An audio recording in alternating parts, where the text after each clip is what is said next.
Bismillah, alhamdulillah, wa salatu wa salam ala rasulillah. Welcome to another episode of Haqiqatjou, where we discuss religion and politics, the two least controversial subjects.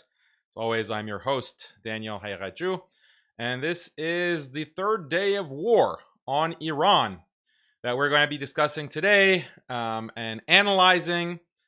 And inshallah, we're going to cover a lot of the major updates over the past couple of days. Obviously, we had a show on Saturday where I gave some initial analysis, and today we're going to continue that. There's been some major updates. So we're going to discuss the online battle as well, the information war, and a lot to discuss there. A lot of interesting developments that we can analyze as well, inshallah. So I'm happy to be here with you today on the third day. And this week, we're going to have some special guests, other analysts that I will have on to discuss and bring their insights. So stay tuned. We're going to have pretty much daily shows, inshallah. That's my intention. And we'll see how it goes. Bi'idhnillah. So I'm also going to be looking at your comments as we go through the live stream. So make sure to put in your 2 cents in the chat. If you want me to prioritize your comment, you can submit super chats.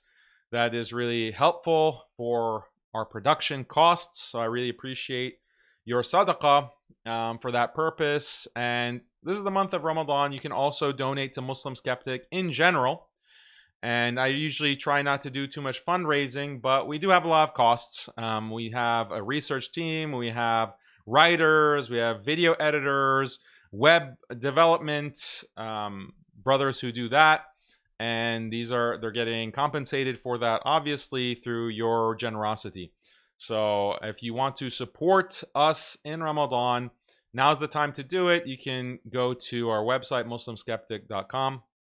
and contribute. And it's also, we don't take any ads on YouTube or any platform. Actually, we don't take any kind of ads because we can't control the ads. So I don't want you to be watching a stream like this or a video of ours and there's some haram ad that comes up, because literally, like, Christian missionaries, Zionists, they target Muslim channels to put their ads. And I don't want that to be shown to you insofar as I can control it. And YouTube does give you the ability to say no and opt out of those ads. You just won't be able to monetize your content. So unlike other channels, I'm not saying it's haram to monetize your content. I'm not making any fatwa or statement like that, but just personally, I don't feel comfortable with it. So if you want to support us, because we're not getting any kind of YouTube monetization, potentially thousands of dollars that would be coming in regularly if we did, you can contribute through MuslimSkeptic.com through the contribute or donate button. Okay, so yeah, make sure you like the video, subscribe to the channel, and let's talk about the updates with Iran. And the big news, of course, is that the supreme leader, the Rahbar of Iran, has been killed. He has been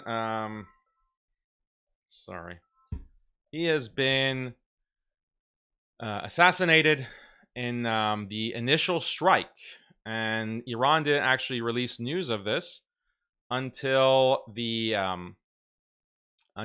end of the first day, so at the end of Saturday. And I put out a video analyzing him being killed, potentially. I didn't know at that time, it wasn't confirmed, but there were rumors.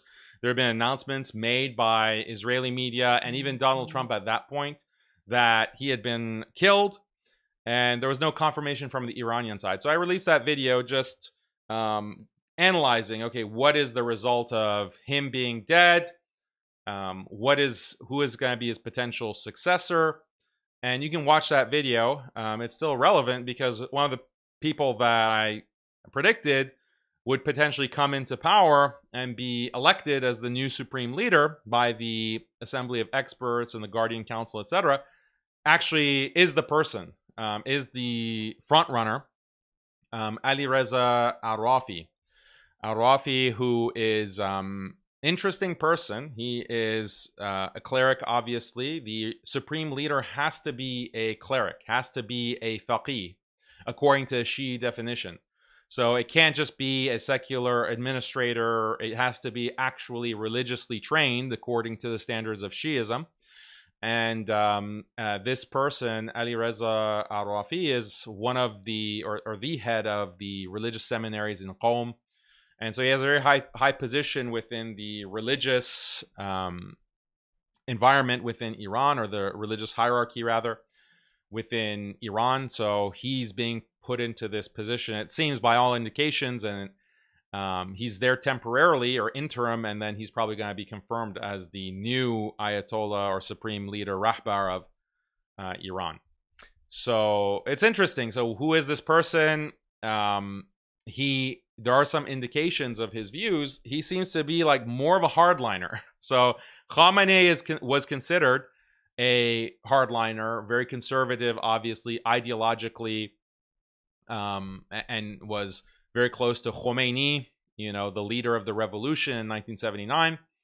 And Ali Reza Arafi seems to be even more hardline, ultra hardline, you could call, than Khamenei. And that makes sense for a lot of reasons why Iran would bring in someone or rally behind someone who's even more aggressive, who's even more ideological, who's even more anti-Western, anti-Israel. It makes sense because this decision has been made in a time of attack and all-out war and existential crisis.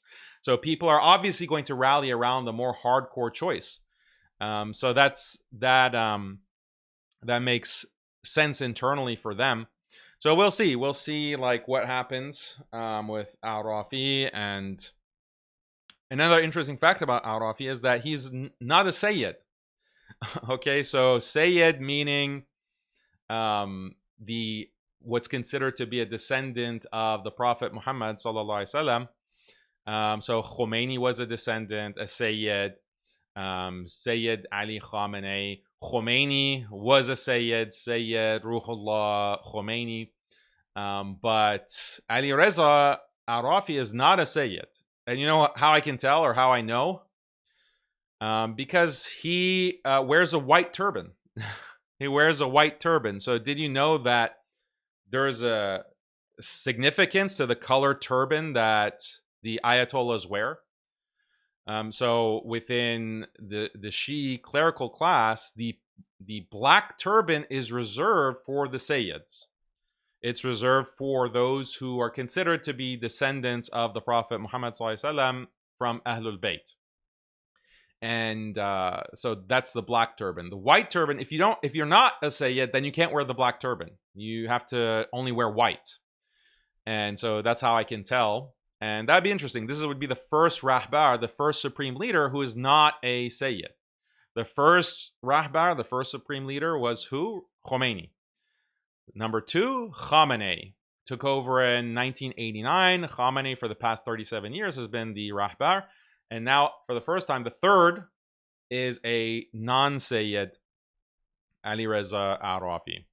So that's the succession that seems to be in place. In terms of like more of the military side, the administration side, like who is the successor to Khamenei, it seems to be Ali Larijani, who is the close advisor to Khamenei. So that also is not something that was surprising to see. And he's active on Twitter, interestingly.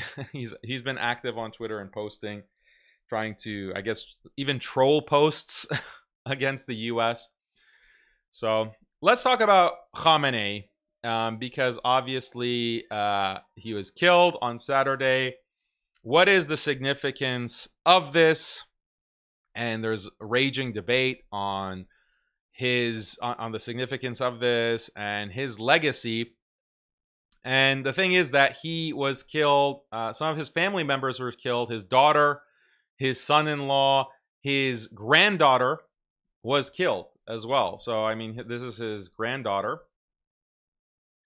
Photos of his granddaughter were published by Iran. So it's basically a toddler. executed by, the U.S. Zionist force. And I noted that's interesting that because a lot of the monarchists, the Pahlavists, the liberal diaspora, one of their main critiques against the mullah class, the clerical class, is that, oh, they're all corrupt. They're just stealing Iran's wealth, and they're sending their children to France and Germany and Britain to enjoy luxury, to live in the lap of luxury in Europe, while they themselves are just sucking up the wealth of the Iranian people who are stuck in a hellhole. Like, that's the narrative that the Pahlavists have always used to discredit the Iranian government. But, this is a complete repudiation of that. He was killed, and his family was there with him. His wife was also killed. His daughter was killed. His granddaughter was killed. So this is a repudiation of that kind of smear against the Iranian government. Also significant is that in the initial bombing, the initial salvo from Israel, a girls' school was struck. Primary school, elementary school girls, over 80 killed. So this was just a senseless attack, the calling card of the Epstein regime to kill children. If they're not, molesting children, they're bombing them. So this should really symbolize what this war is about, and what the Israel-U.S. alliance is really about, and their aims, their plans for the Muslim world. So this is really also significant. So how about Khamenei? One of the other things that I want to note about Khamenei is how stupid it was for the U.S. to strike and kill him. Just in general, like, what a stupid decision this is strategically for the U.S. Because realize that Khamenei was 86 years old. He had cancer. He was actually dying from cancer. And it was only expected for him to live about a year. Like, it was expected that he would pass away from the cancer within a year. So what the U.S. decides to do is to make him a martyr, to give him a martyr's death, and not just any kind of martyr's death, right? They give him a martyr's death by killing him in his home. So he's not even in a bunker. He's not even like hiding. He's in his home. He's with his family. They kill him, and they do it in Ramadan. They do it in Ramadan. And you won't understand the significance of this unless you understand Shi'ism. Shia Islam, like this sect of Islam, which, is a deviant sect. But the significance within Shi'ism and Islam in general of being martyred, okay, that is significant in Islam. Obviously, we know that. Israel did the same with Yahya Sinwar, with Ismail Haniya, with all of the Palestinian leaders, basically, Abu Ubaidah. They've made them into martyrs, okay, and basically immortalized them as legends in the minds of people, okay? That's just general for Islam. But there's a second layer within Shi'ism. Because within Shi'ism, you have the overarching narrative of Hussein versus Yazid. The metaphysical dimension of Hussein versus Yazid. Hussein, the family of the Prophet, ﷺ, facing impossible odds and being martyred and being killed by a tyrant, an unjust force. Overwhelming unjust force that not only snuffs out Hussein, kills Hussein, but also his family. His family are also killed in Karbala. So that's, this is mirroring what they did to Khamenei, is mirroring exactly that. And obviously with Hussein, radiallahu anhu, that was in Muharram, the month of Muharram. But in Ramadan, what is the other significant figure who was martyred in Ramadan? And maybe Sunnis are not conscious of this or aware of this, but this is a very important date for Shi'is. And that is the martyrdom of Ali. Ali, who died on the 21st of Ramadan, stabbed on the 19th and died in the 21st. So Ali radiallahu anhu, the fourth caliph and the first Shi'i imam, according to their theology, was martyred in Ramadan. So this is what the US has done and Israel has done, is that they have martyred Khamenei in Ramadan with his family in this kind of all-out war scenario. So the significance of that in the Shi'i consciousness and increasingly the wider Muslim consciousness is hard to overstate. Is really hard to overstate. And that's why you have such a big rallying cry behind his death. Like, this has just rallied global Shi'ism behind Iran and increasingly Sunnis as well. So this is a major blunder on the part of Israel and the US because they have immortalized him in this way. They gave him like the best possible result, the best possible end. And he is the first, Rahbar, supreme leader of Iran, who has been martyred. Okay, obviously there's only been two, but Khomeini wasn't martyred. Khomeini died of natural causes. He died of a heart attack. He wasn't actually killed in battle, or he wasn't, drone striked or whatever. They didn't have drones back then in the 80s. But Khamenei is the first, and in such a way, being martyred, that legitimizes not only him, okay, that not only legitimizes him in the eyes of Muslims around the world, being martyred in Ramadan with your family, it legitimizes the Islamic Revolution. It legitimizes the entire Islamic Republic. That's how significant that is. Because here you have the whole point of the Islamic Revolution is on the basis of Hussein versus Yazid. That's the whole ideological, metaphysical, religious, theological backbone of the Islamic Revolution from 1979. And when you take out the leader of that, the living leader of that in Khamenei, then you rubber stamp that in the minds, in the consciousness of all of these Shia and also increasingly Sunnis. And you can see it online. You can see the kind of outpouring for not only Khamenei, but also Iran. We're going to talk about that. We're going to talk about this impact, because you have Sneeko, our dear brother Sneeko, who's posting Shia edits. He's posting Shia edits, and now Wahhabis and sectarians are freaking out. They're freaking out about this. I want to talk about it. I want to talk about it later in the show. But this is the kind of impact of basically assassinating Khamenei. Okay, and the result is going to be more hardline leadership.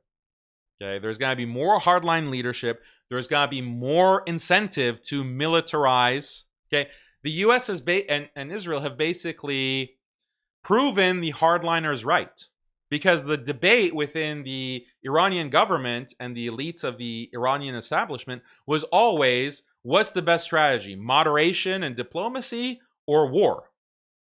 What is really going to help us as a people? And the hardliners were always saying that you can't negotiate with Iran and Israel. They're never going to accept any terms. They're never going to actually give us a deal that benefits us in any way. They're always going to backstab us. They're always going to betray the deal. And the U.S., because of Trump, has proven those hardliners right.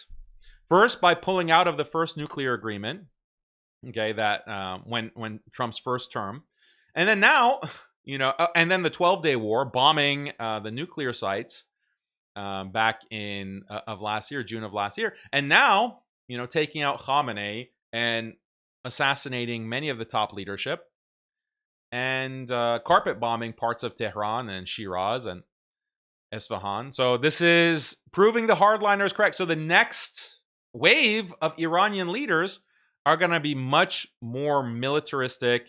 They're going to be much more aggressive, and we're already seeing it. Iran is attacking so many of these countries, neighboring countries in the Gulf, in Jordan and Bahrain and UAE and Saudi, even though Iran is denying some of the reports or the claim that Iran has bombed one of their oil refineries. They're denying that. But the point is that this aggression that we've never seen before from Iran, maybe it's the result of Khamenei being assassinated, being eliminated.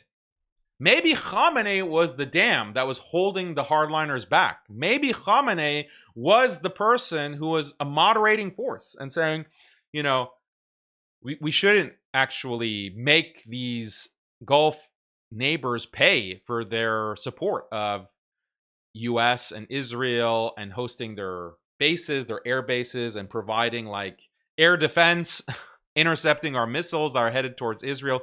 Maybe we shouldn't make them pay for that. Maybe Khamenei was the voice of reason, and then you eliminate him, and the next wave of Iranian leadership, led by someone like al-Rafi, is going to be a lot more hardcore. Maybe that's one theory. That's one theory. I don't know. And yeah, Iran is going for broke. Iran is in a corner.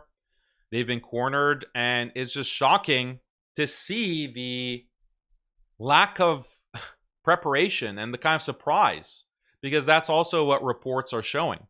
Reports are showing that the US and Israel are very surprised that Iran is attacking these Gulf countries, taking out their bases, crippling their air defense systems. They're like surprised at this. And the reason for surprise is that Iran's strategy thus far has been all about the escalation ladder. Let's be very careful and deliberate not to skip any steps in the escalation ladder. Let's just take it one rung at a time. And so Israel will bomb the Iranian embassy in Syria or consulate. Israel will, or way before that, Trump is going to take out Qasem Soleimani, assassinate him. They're going to engage in bombing in the 12-day war. The U.S. is going to actually strike the nuclear sites. And then what is Iran's response to all of this? Iran's response in many of these instances where they've been attacked in a severe way and lost, important officials like Soleimani, their response has been a non-response or a symbolic response. And after doing that over and over again for the past 15 years, basically, the message that the security establishment in the US, the Department of War, Department of Defense, the message that they've gotten is that, well, Iran is like a paper tiger. Iran talks tough. Iran likes to saber rattle. And it's become a meme even, like, oh, Iran has, raised the red flag of martyrdom or red flag of jihad. Like, oh, we're scared now. We're shaking in our boots. Like that, it's become a meme that Iran actually has no teeth. They're just all talk, no walk. That's what they expected with this. So the analysis from Trump and his advisors was that, look, yeah, Iran will respond probably the same way that they responded before. They're going to send hypersonics to hit Tel Aviv, but they can't sustain that. And if we just make it really painful, if we take out the leadership, we take out Khamenei, and we make it painful, then that's it. The regime change is going to be over. Iran is going to submit. They're going to lay down their arms, and they're going to come to the table, and they're going to accept whatever terms we give them.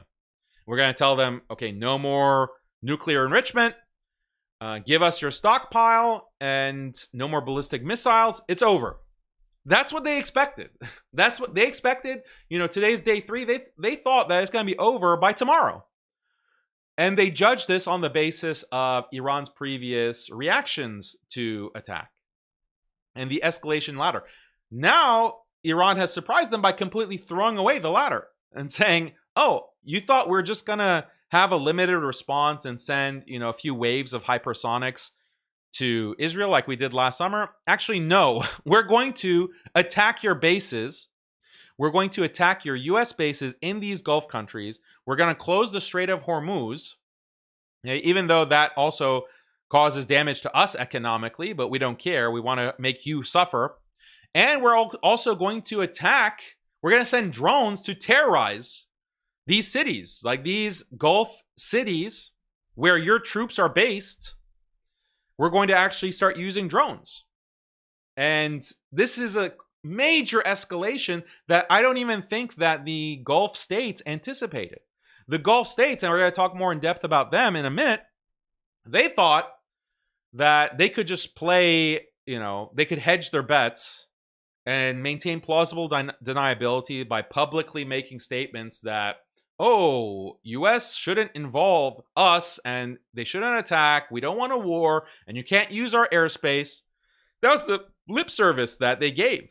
That's the lip service that they gave. But now reports have come out that actually Saudi and MBS himself was personally calling Trump, urging him to start a war, urging him to attack Iran, urging him to take out Khamenei.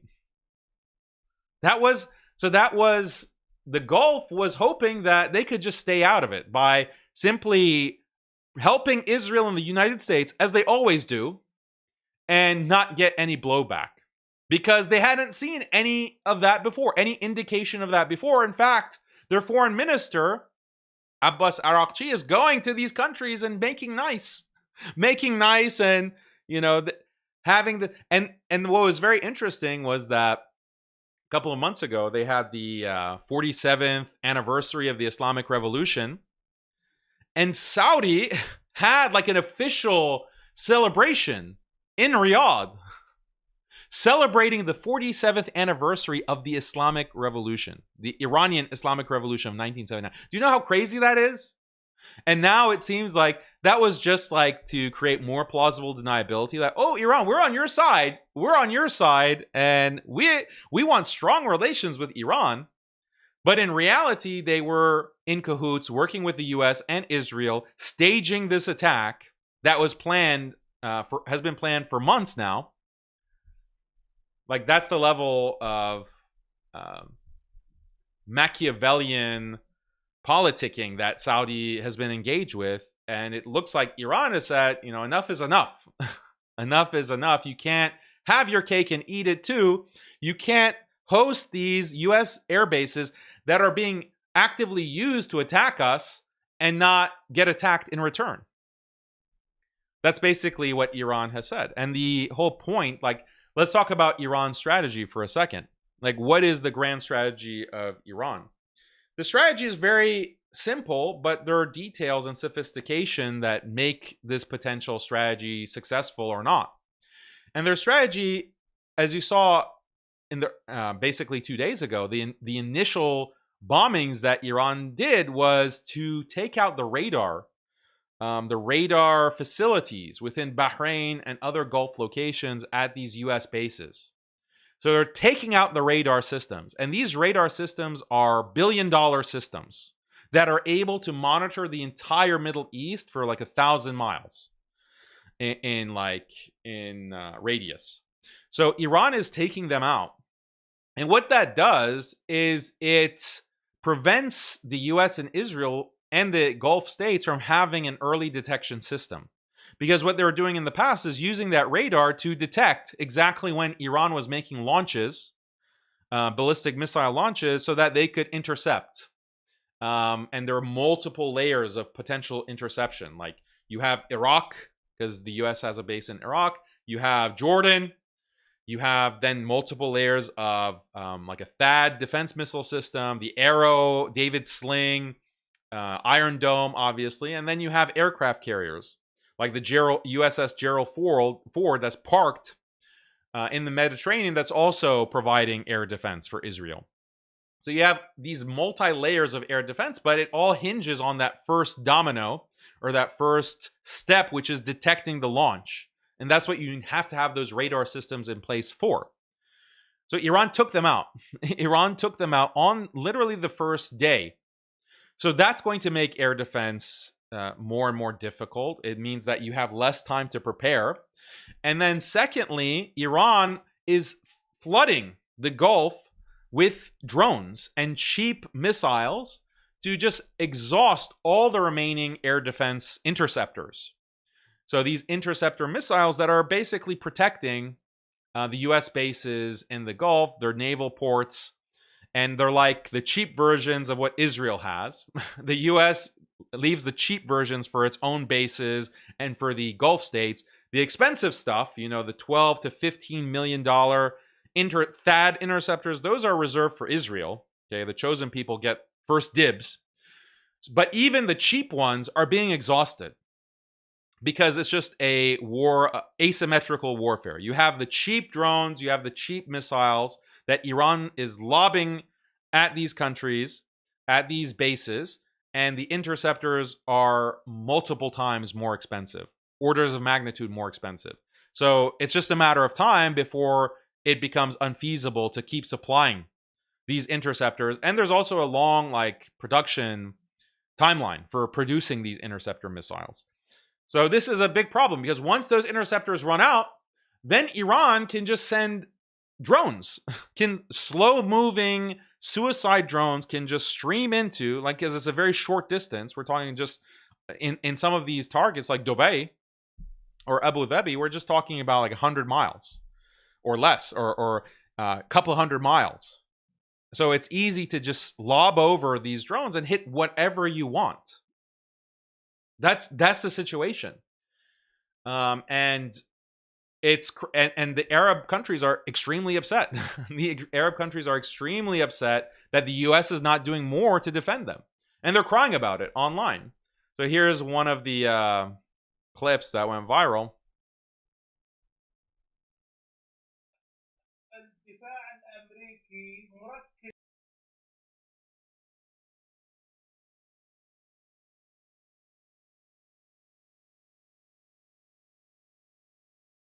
الدفاع الأمريكي مركز على إسرائيل دون دول الخليج التي تقع فيها كثير من القواعد العسكرية. وما في شك أنا في تقديري وأعتقد أن هناك نوع من العتب الخليجي على الحليف أو الشريك، إذا وصفناه بدقة، الشريك الأمريكي الذي يركز على أمن إسرائيل واستقرار إسرائيل وسكان إسرائيل دون الاهتمام بالجوانب الدفاعية في دول الخليج العربية التي تتعرض اليوم لاستهدافات إيرانية دون جهد أمريكي. الدفاع الأمريكي. Okay, so they're really bitter. They're really bitter that the U.S. is abandoning them and reprioritizing defense forces to Israel. So no refunds, no refunds. Sorry, this is. Are you surprised? Are you surprised that you're going to get betrayed and abandoned in your moment of need, in your dire moment of need? And there were some ayat to share on this from Surah Al-Ma'idah.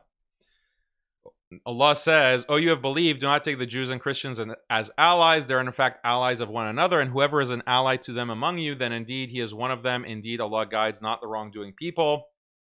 Okay, so ally here, as the Mufassirin have noted, ally here is referring to a kind of protector or someone who is like a guide, you're the one who is leading you, the one who your affairs are in his hands. Okay, it's not referring to in English, because ally is ambiguous. It can mean multiple things, but ally in the sense of, okay, we have sulh, we have an agreement, we have a treaty. Those kinds of alliances can be made. Obviously, they can be made with the people of the book. They can also be made with the mushrikeen, like in the Treaty of Hudaybiyah, that kind of sulh. But this is talking about allyship in the sense of your guardian.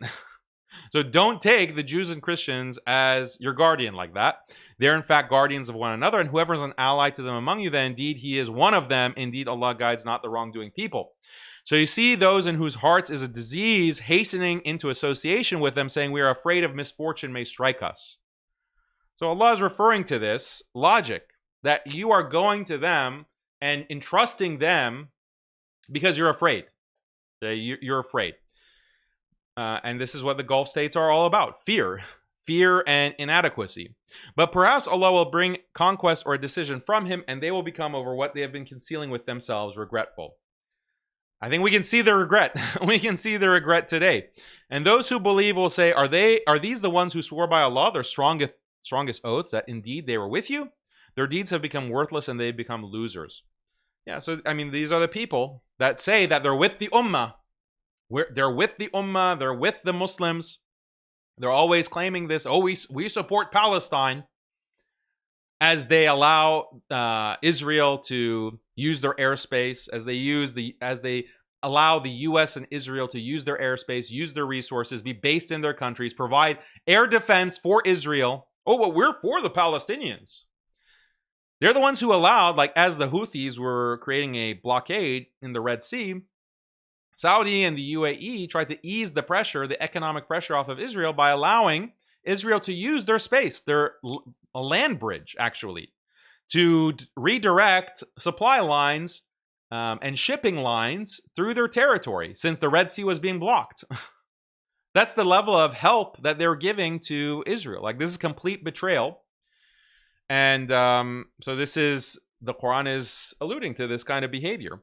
Oh, you have believed, whoever of you should revert from his religion, Allah will bring forth in place of them a people he will love and who will love him, who are humble towards the believers, strong against the disbelievers. They strive in the cause of Allah and do not fear the blame of a critic. That is the favor of Allah. He bestows it upon whom he wills, and Allah is all-encompassing and knowing. Your ally is none but Allah, and therefore his messenger, and those who have believed, those who establish prayer and give zakat, and they bow and worship. And whoever is an ally of Allah and his messenger, and those who have believed, indeed the party of Allah, they will be the predominant. O you have believed, take not those who have taken your religion in ridicule and amusement among the ones who are given the scripture before you, nor the disbelievers as allies, and fear Allah if you should truly be believers. That verse is also very relevant to a couple of live streams ago when we were talking about these Christian nationalists who are mocking Islam. I was talking about Nick Fuentes. I was talking about these people. I was saying, like, look at this scum. Like, look at these disgusting people. Like, Muslims shouldn't be supporting them when they have taken this route of attacking Islam, ridiculing Islam. And this is the ayat are referring directly to this. Those who take the religion, Islam, as ridicule, amusement, laughing about it.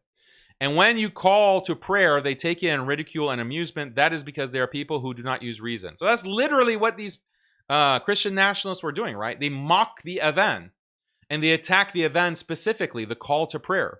Whether it's in Dearborn, whether it's in Times Square. Okay, they take it for ridicule and amusement. So the Quran is calling this out explicitly. Say, O people of the scripture, do you resent us except for the fact that we have believed in Allah and what was revealed to us and what was revealed before, and because most of you are defiantly disobedient? This is exactly what I was referring to in the live stream 2 episodes ago. That the Christians resent the Muslims. The Christians especially, but also Jews, they resent Muslims. Why? Because Muslims are serious about their religion. Muslims are serious about the revelation. We believe in Allah and what has been revealed. And we actually implement it in our lives. And that's not what the Christians do. That's not what the Jews do. And they are defiantly disobedient. They engage in all kinds of degeneracy. They engage in all kinds of immorality and sin. And they don't really seem to care. And I was pointing out that look at their model. Like, the role model of Christian nationalists today is someone like Clavicular, like an open degenerate, meth addict, drug addict, womanizer, fornicator. Like, that's the model of Christian nationalist excellence. So they're defiantly disobedient. They don't care about revelation. And then they see Muslims who do care and actually orient their lives and change their lives in accord to revelation. And they are salty about that. They are salty, and they are and they cope by making jokes, by ridiculing. It's all just to cope for their insecurity and their lack of seriousness with their own religion.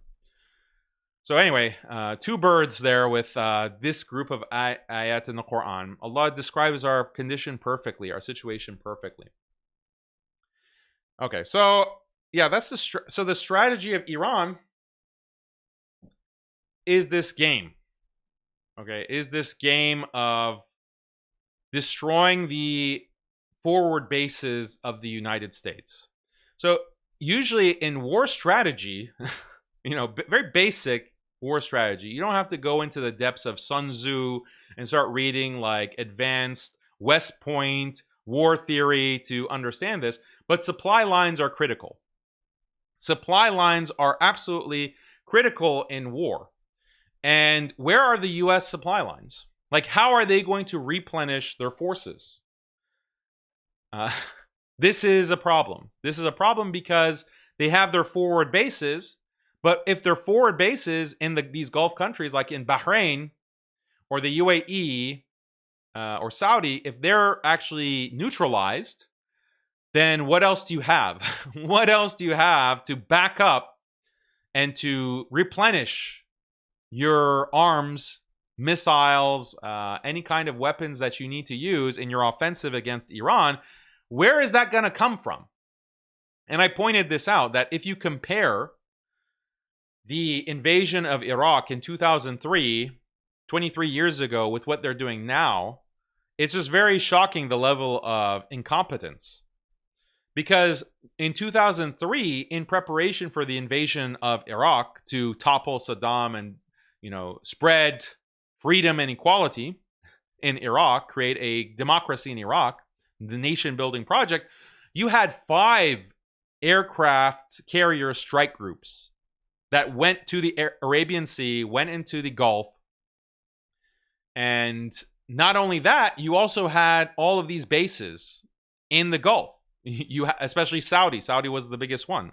And of course, we know that the Wahhabis gave a fatwa that, the US, there's no problem for the US to establish military bases on Saudi territory, miles from Mecca and Medina, to launch wars to slaughter Muslims in Iraq. They gave that fatwa. Bin Baz famously gave that fatwa, Sheikh of the Wahhabis, and the Wahhabis have stuck to that and used that to allow the US to build all these bases that have been used to kill Muslims. I'm going to talk more about that in a second. But in the 2003 invasion, you had that level of support. You could stock those bases with all of the ammunition, all of the jets, all of the tanks, everything that you needed for not only a ground invasion, an air invasion, defense, everything was there. And in addition, you had these 5 aircraft carrier strike groups. So it's not only just the aircraft carrier, which provides, the launch pads for these fighter jets that fly over the countries to drop these bombs and kill Muslims, but also you have destroyer ships, these massive naval destroyers that launch cruise missiles that are able to strike within Iraq or Iran. So that was the armada that was parked outside of Iraq and allowed, and even then, as we know, the US had a great deal of difficulty taking over and controlling Iraq, and they weren't successful after over a decade. Okay, so that's Iraq 23 years ago. Now they want to take Iran, a country that is bigger, has a bigger population, is more isolated because of its terrain and the mountain ranges that separate Iran from the rest of the Middle East, is more technologically advanced, has much stronger allies in China, especially China, okay, that has provided Iran with intelligence, with weapons, with certain kinds of technologies and strategies that Iran is using, not to mention economic support, okay? So all of these factors, you want to now take on Iran, but instead of putting like 5 aircraft carrier strike groups, sending them to the Arabian Sea, you only send 1. The USS Abraham Lincoln. Only 1 aircraft carrier strike group The second one is in the Mediterranean, the USS Gerald Ford, and it's just there for protecting Israel from hypersonics.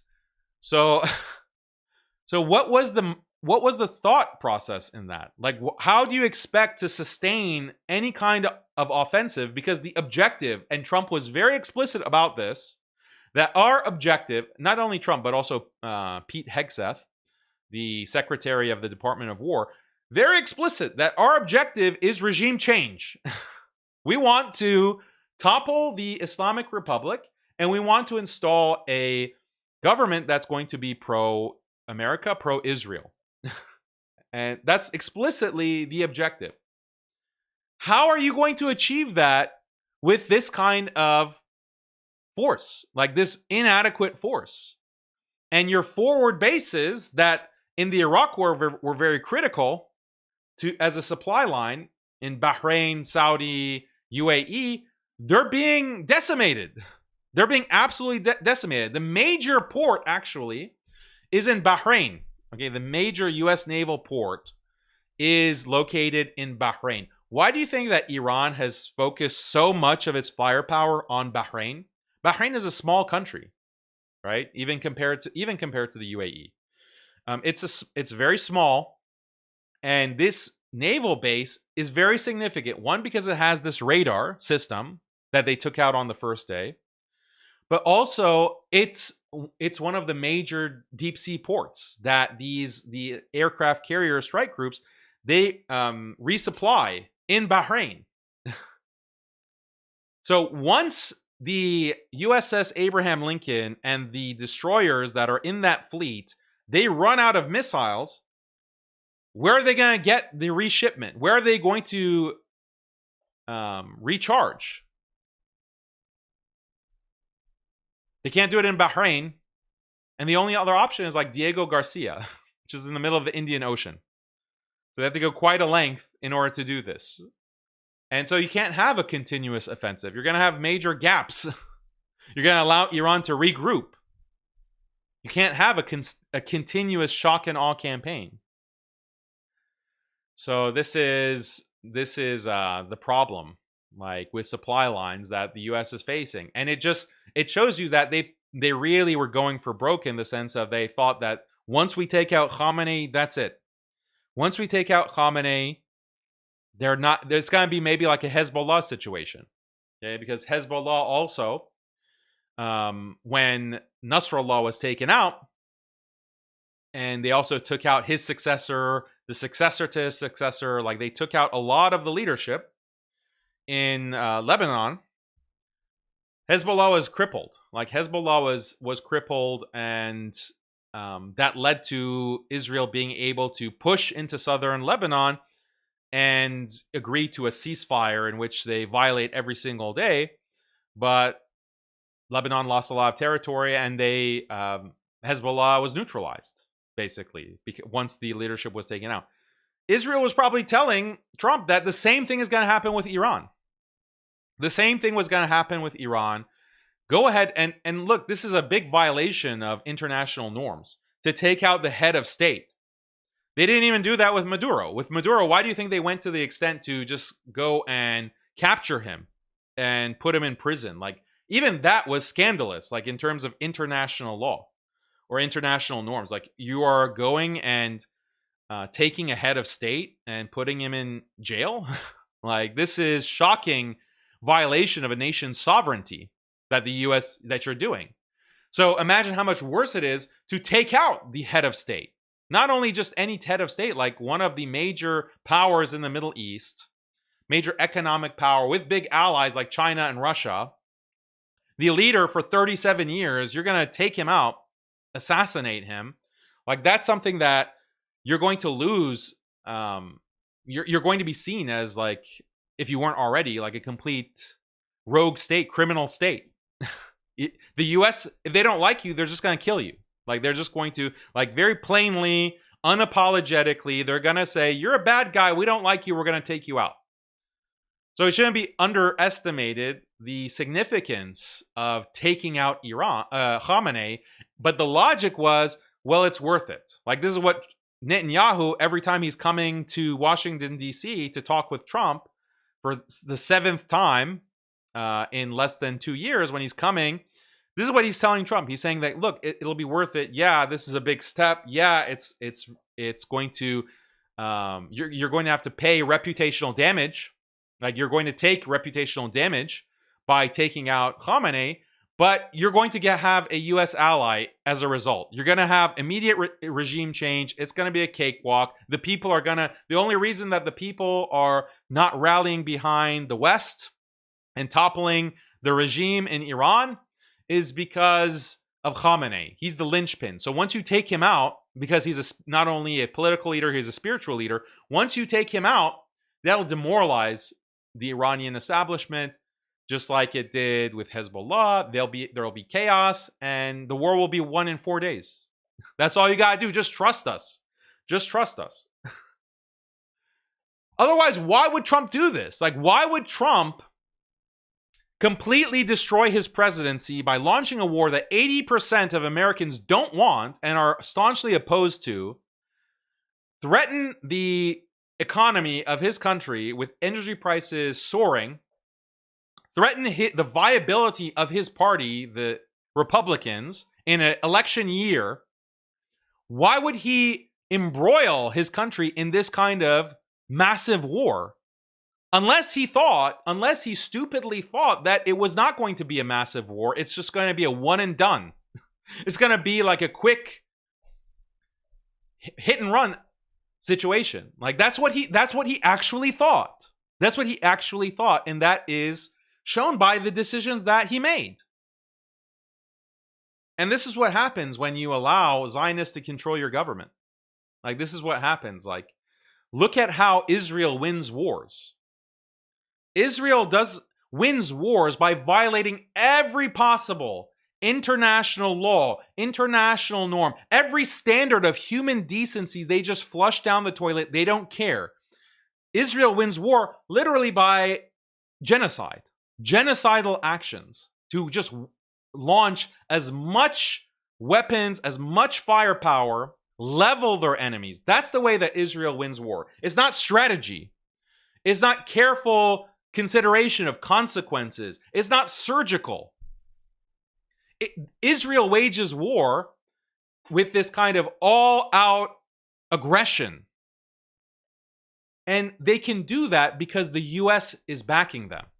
They can do that because the U.S. is writing the checks and basically giving Israel blank checks so that they can do whatever they want, and whatever blowback there is, the U.S. will take care of it. So if that's the kind of people that are directing your war strategy in the U.S., in Iran, in the Gulf, when they want you to fight their war for them, then they're going to make these kinds of terrible decisions that will lead to an unmitigated disaster. They're going to make the decision that, yeah, just go kill the top leadership, carpet bomb Tehran, and that's going to be the end of it. You'll win. You'll win. That kind of strategy only makes sense if you are planning to level Iran, a nation of over 90 million people, across a vast geographic expanse. We're not talking about like a smaller territory like Gaza or even the West Bank. So that strategy is not going to really work, but that's the kind of strategy that they apparently had. It's coming straight from Israel. It's coming straight from their intelligence, Israeli military strategy and Israeli intelligence.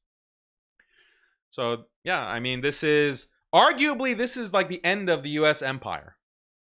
This is arguably the end of the U.S. empire. Like, if things are going to continue in this way, this is going to be a massive defeat for the United States. U.S. is severely been downgraded on the world stage because they're losing their grip on the Middle East. Imagine that. Imagine the consequences of that. These bases being obliterated. This is what they have built up for decades, is their foothold in the Middle East as an ability, and it's at this focal point of 3 continents: Europe, Africa, and Asia. And now they've been severely downgraded because their bases are being decimated. We've just started this war. We've just started. They don't have backup. They don't have backup. And because they have redirected so much of their resources to Israel itself, these bases are good as toast. So U.S. losing that foothold in the Middle East will have massive repercussions economically for the U.S. The ability to project power, like the meme is that the Gulf is the gas station of the U.S. in the Middle East. Well, that gas station has been blown to bits, is being blown to bits. And you had no backup plan. You had no solid defense strategy for your forward base. I guess you just expected this never to happen. You thought that you were just fighting a bunch of Bedouins in the desert. You thought this was like a Lawrence of Arabia situation where you just have bigger guns and that's the end of it. But sorry, it turns out that there was a Middle Eastern country who not only has big guns to counteract your aggression, but now they have the will. They have the will to do this and a mandate from their people to strike back harder than ever. Something that they haven't faced. The U.S. has not faced, and they're clearly unprepared for it. It's a massive strategic blunder that means that if it plays out as it has in the past 3 days, it means that this is the end of U.S. hegemony. This is the end of U.S. as a superpower. If already they hadn't been eclipsed by China or Russia, this is going to be the catalyzing moment, is losing to Iran. And for Iran to win this war, they just have to survive. They just have to survive because the objective was for regime change. If the government of Iran, the Islamic Republic, survives, they've won and the US has lost. And everyone can see that, especially China, especially Russia. They'll see like how many resources, how much of their resources the US has to expend in order to basically make Iran suffer. That's all that the US can do at this point. All the US can do at this point is just launch more and more strikes to hit residential targets. Maybe they'll end up killing hundreds of thousands of Iranians, trying to bring Iran to its knees, but it's only going to increase the resolve and the support of the people for the Islamic government there. So this is an impossible situation. This is an impossible situation. The US really has no exit strategy. And the insane thing is, how did they not anticipate this? This is what all the analysts were saying. Even YouTubers, even a YouTuber like me was predicting this kind of result on our show. But the head strategists at the top of the US military structure advising Donald Trump did not anticipate this. Or maybe they did, but it didn't matter because Netanyahu vetoes whatever they say. It says, well, you're going to do what we want. You're going to do what we want. Otherwise, we're going to release the Epstein tape. So that's the war. Okay, what things are shaping up to be. So what do you guys think? I want to continue the analysis by talking about the Gulf countries getting hit now, the oil infrastructure being targeted. Want to discuss that next, but I also want to see what your thoughts are. I want to pause just for a second and get your feedback.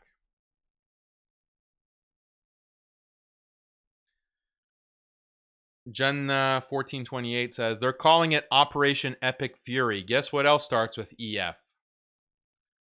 Epstein files.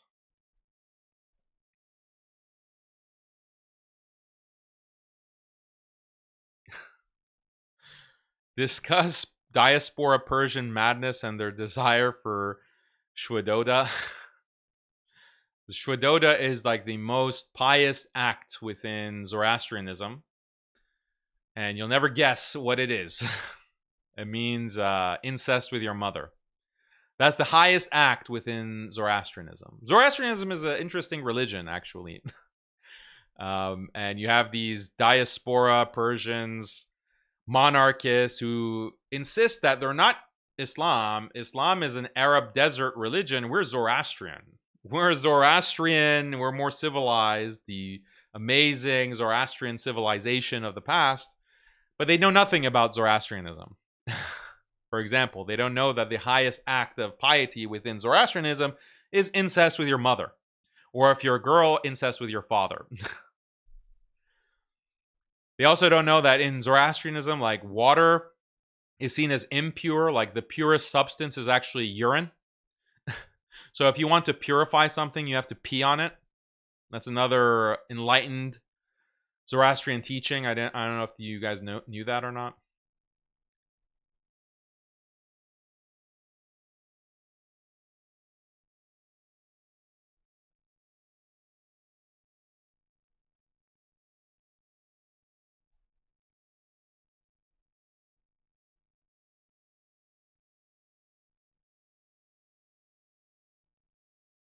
The Monkey says, is it even permissible to make dua for Khamenei? Yeah, it's permissible. Yeah, may Allah forgive him. May Allah forgive Khamenei. And yeah, you can make dua for him. And yeah, he is a shaheed. He is a shaheed. He was killed resisting the U.S. Resisting the U.S. and Israel to great personal cost for decades. And then he gave his life. So, I mean, this is the thing that really annoys me when people try to make some kind of equivalence. Because you have like people who say they just hate Iran, they hate the Shia, so put them aside. But you have the more moderate voices, the more neutral voices who say that, well, you know, they're all tyrants. Iran and all these other governments, it's all just tyranny. And so we're happy whenever any of them die, whenever any of them are killed. That's the other kind of sentiment that you see, but I don't buy that kind of equivalence.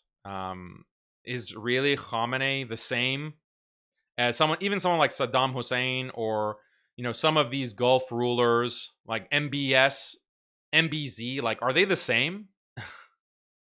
How? Like, on the one hand, you have Khamenei who is actually trying to uphold Islam. Now, in his country. Now, okay, I understand that it's a flawed understanding, a deviant understanding of Islam, Shia Islam.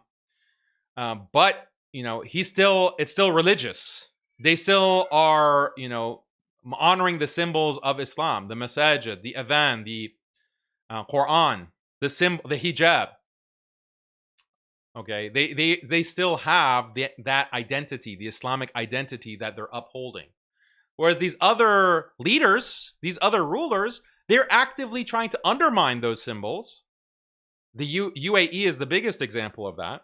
Okay, they're literally trying to undermine Islam and create another religion, a Zionist-friendly Abrahamic religion, building temples to the Abrahamic religion in their countries, cracking down on any kind of Islamism, any kind of Islamist or conservative Islam, jailing any kind of conservative, religious Sunni preacher in Saudi, some of these Gulf countries, cracking down on the symbols of Islam. Vision 2030, trying to secularize, actively secularize. How is that the same as Khamenei? How is that the same as the Iranian government? What equivalence is there between them on that front?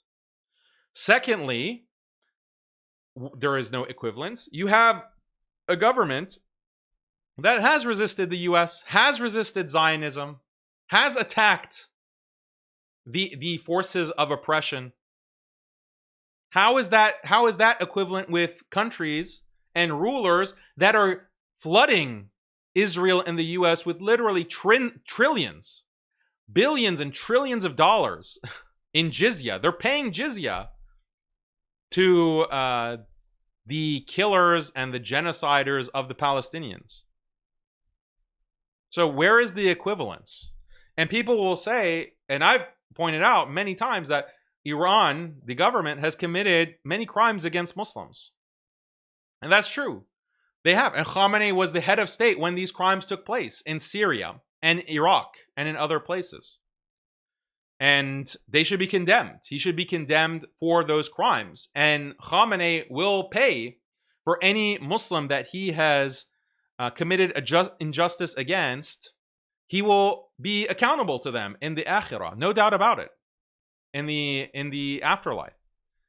However, how can you equivocate that or make an equivalence between that and these Gulf states that are actively participating with the colonizer, with the imperial power, with the forces of disbelief that are massacring millions of Muslims, creating millions of Muslim refugees since 9/11 and the war on terror, but even prior to that? You go back to World War I, go back to the British. Like, it's the same people. It's the same people who, after World War I, handed the Ottoman Empire to the British.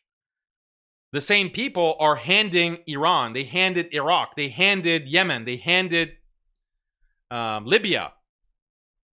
They handed Syria to the colonizer, to the imperialist. It's the same people. How is there an equivalence there? The one who resists and the one who collaborates. So yeah, the Iranian government has committed crimes. They have, the blood of Muslims are on their hands. However, look at the situation that they're in. They're in a situation of defense against a global juggernaut that is trying to snuff them out, that's trying to exterminate them. And when you're in that situation, you make decisions, and some of those decisions are bad decisions, wrong decisions, disastrous decisions, like backing Bashar al-Assad. Backing Bashar al-Assad to prevent America and Israel taking control of Syria. So you back a brutal dictator who is killing his own population, massacring them by the tens and hundreds of thousands. You make that bad decision, and it's wrong, and we condemn Iran for that. But what is the context of that decision? That's very different than Saudi, for example, imposing a military blockade on Yemen, economic and shipping blockade on Yemen, resulting in 300,000 Yemeni deaths, according to international human rights organizations. Why did they do that? It's on behalf of the US and Israel. So that's a very different context, and it matters in our moral judgment. It matters in how we, where we place Khamenei versus these other rulers. And the same situation we see with Afghanistan now, actually. Because people want to attack Afghanistan and the Taliban and say, look, they're allying with India. How could they? How could they ally with India? And I agree, that is something wrong. That is something that they shouldn't do, given what India does to Muslims. However, we can understand why Afghanistan is doing this.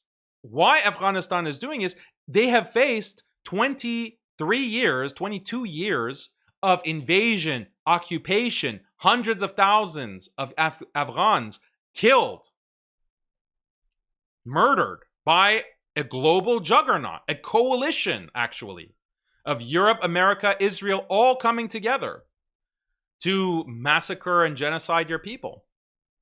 And you're still reeling from that. And then they're still attacking. They're still bombing your country through their proxy of Pakistan.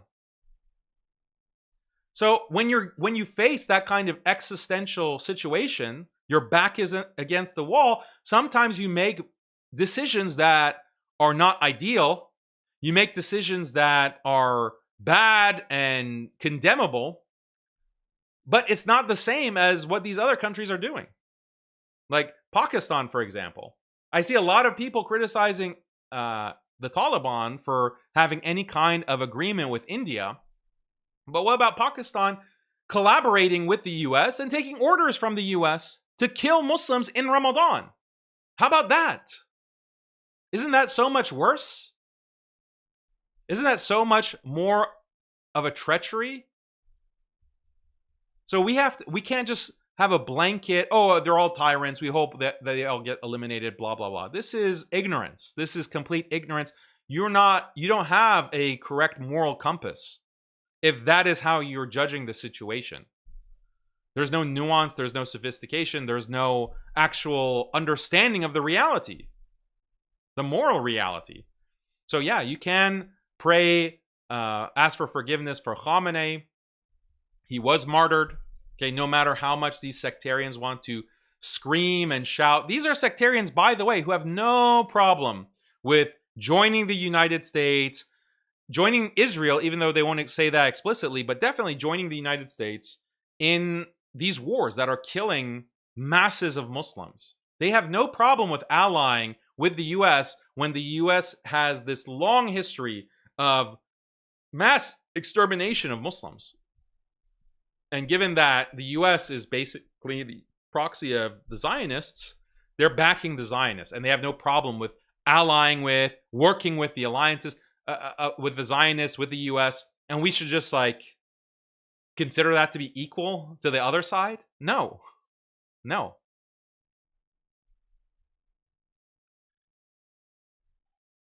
Sensei Strategist says Khamenei was 86 years old, didn't have much longer to live, sacrificed himself to be martyred, rallied many Muslims behind him. What a chess move. Yeah. The real Salafia says, coincidence that after Pakistan agreed to protect Saudi from Israel, they get attacked by Hindu-backed Taliban and TTB straight after Modi meets Netanyahu. What do you mean coincidence? You think the Taliban did what? To get striked, to have this like massive strike against them with hundreds, like the casualties, there aren't any official numbers yet, but hundreds killed, civilians killed by Pakistan. Like, why do you think that Taliban is the aggressor here? Like, you think this is a what kind of strike did Taliban do against Pakistan?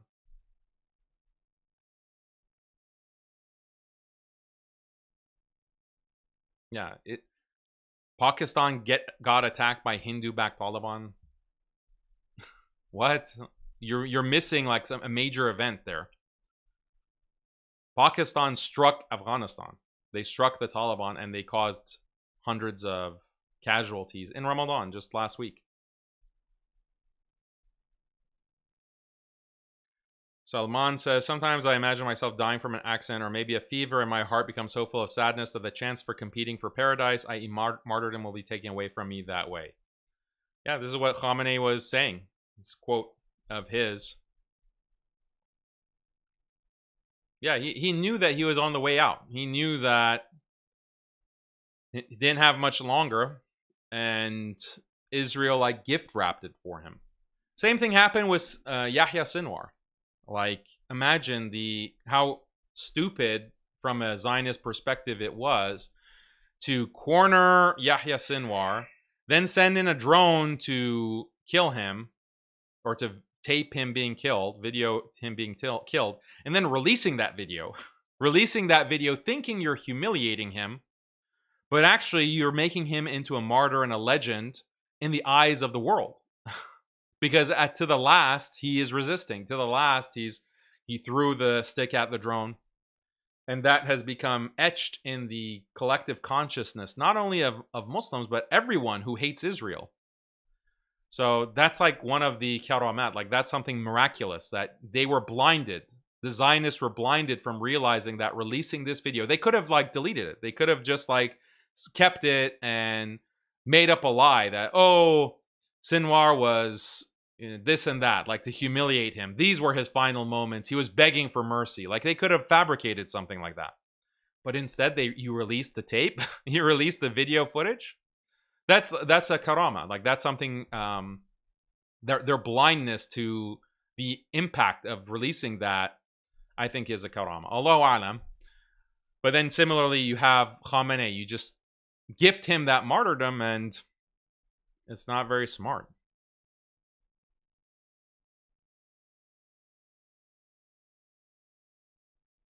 Jordan Pierce says, many non-Shia, non-Iranian Farsi speakers seem to be mourning Khamenei. Wifey has been in tears watching clips of Khamenei and Ahmadinejad.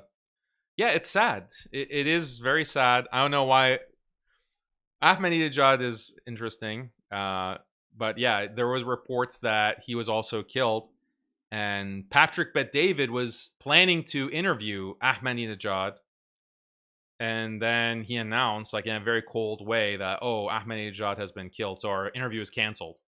That's what Patrick Bet-David, PBD, said.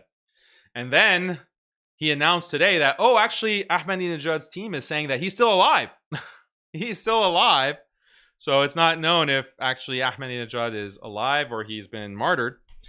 But yeah, it's sad. A lot of people are very sad about Khamenei because that it's natural. It's natural that when you see someone who is resisting an overwhelming force ultimately succumb, ultimately be killed, of course it's very emotional. But that is built into, to a certain extent, that's built into Islam, obviously. We understand that the martyrs are not dead, that we should not say that they're dead, that they're alive with Allah. Allah says this in the Quran.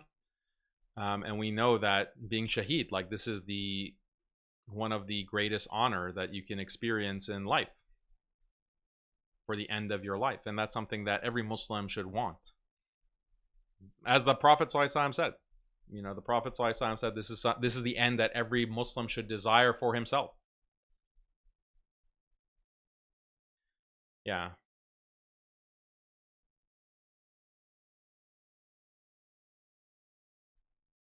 Mesa says things would have been very different if Iran hadn't snitched on Pakistani scientist A.Q. Khan in the early 2000s and had made a nuclear bomb. They play by the rules of their enemies and now suffering.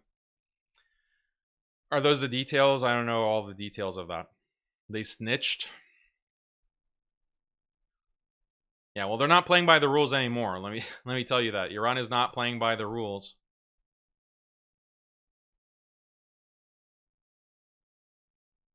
All right, let me get back to the program, and then we'll get through more of these super chats in a minute after I finish this part of the analysis. So the other point that I want to make is that when it comes to Iran's strategy, they want to deal damage to the Gulf states. And this was the surprise. Like, I don't understand why you have some, and I said this like on Saturday, I said that the closeted Medkhalis are exposing themselves right now. Why? The closeted Medkhalis, the closeted bootlickers, who now are enraged and are calling for war against Iran because the U.S. bases in the Gulf have been struck. Why is this exposure? Because some of these people were crying about these Gulf countries normalizing with Israel, economically supporting Israel, economically allying with Trump. They were crying about that before, if you recall. Over the 2 years of the Gaza war, the Gulf countries were seen for the villains that they were, as providing a shield, shielding Israel, supporting Israel, backing Israel. This is something that was very common among Sunni Muslims, the Palestine supporters. Obviously, the outright Medkhalis, the outright bootlickers weren't of that position. They're always going to back the Gulf and say, oh, well, no, the Saudi is pro-Palestine because they sent, $1 million in aid. Like, they're all those are the outright Medkhalis, okay? But you had another faction of pro-Palestine and saying, we are just as opposed to these Gulf rulers as the Zionists themselves. In fact, we make no distinction.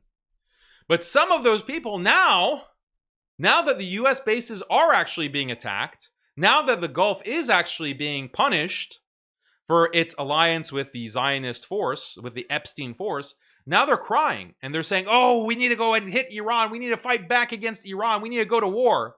And they're so outraged. What happened? What happened? We're literally talking about months of time, 6 months of time. What made you suddenly such staunch supporters of the Gulf?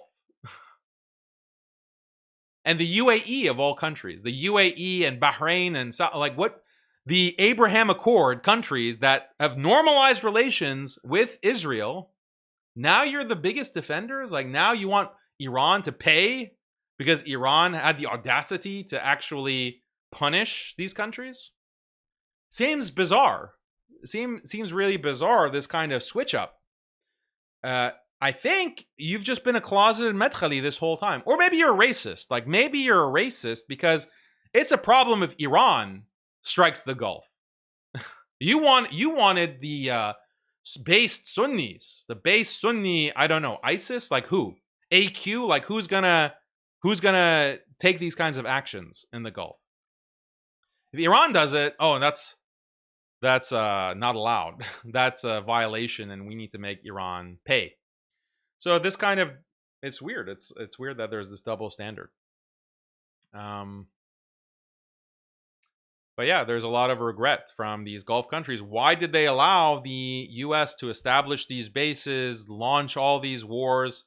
And Iran said, look, you can't keep playing both sides. You can't have your cake and eat it too. You can't pretend to be in support of Palestine, in support of Iran, in support of the Muslims. Enough with the sweet talk. Enough with the facade of solidarity. As soon as you allow the U.S. and Israel to coordinate these strikes against us, we're going to strike back. That's what Iran has demonstrated. And yeah, there's no more rules. Like, all those rules have gone out the window. And now, like, the U.S. it seems like they want a ceasefire. They are wanting a ceasefire. They want to come to an agreement. And I think Iran learned from their mistake back in June of last year. And again, the hardliners are the ones who said this in Iran's government, that we can't, after 12 days, we can't give them a ceasefire because they're just going to regroup and relaunch. Now we have them where we want them. They're running out of interceptors. And now's the time. Now's the time to go full blast. And the moderates, the more moderate factions, and maybe Khamenei himself, agreed to a ceasefire.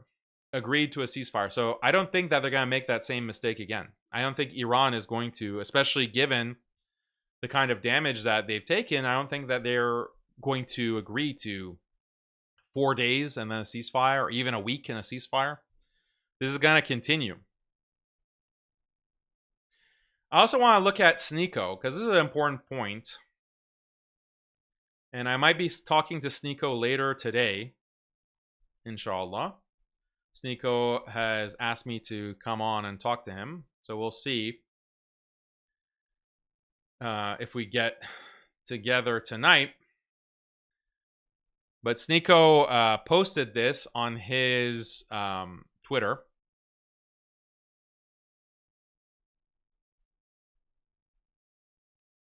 I thought this was funny.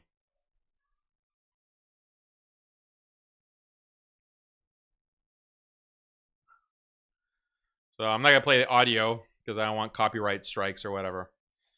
But yeah, it's a Shi procession. Self-beating. And Sneeko is a fan. Sneeko is a fan of this, apparently. And he's made like a lot of statements recently about Shi versus Sunni and how we need to not be sectarian, and now he's posting this. So is Sneeko gonna become Shi? And then you have, like, what's funny is you have a lot of these Wahhabis who are freaking out. They're freaking out, like this Madkhali dog saying, this brother needs the proper education and nurturing. He wasn't around for the mass genocide of millions of Muslims in Iraq, Syria, Yemen, etc. at the hands of the Shia. Millions. Actually, it's billions. The Shia killed billions of Sunnis ruthlessly. Okay, and he included Iraq. Like, this is a bootlicker who nonstop defends Saudi. He nonstop defends Saudi.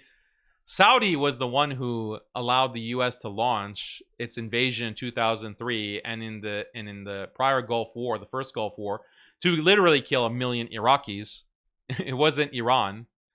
So the millions, the mass genocide. So this is how desperate they're getting. He needs a proper education. Sneeko has been surrounded by Wahhabis. In reality, what proper education? What proper education after 2 years of being Muslim? These Wahhabis have sent like a line of stooges, Wahhabi stooges, to educate, nurture Sneeko, just like they did with Andrew Tate.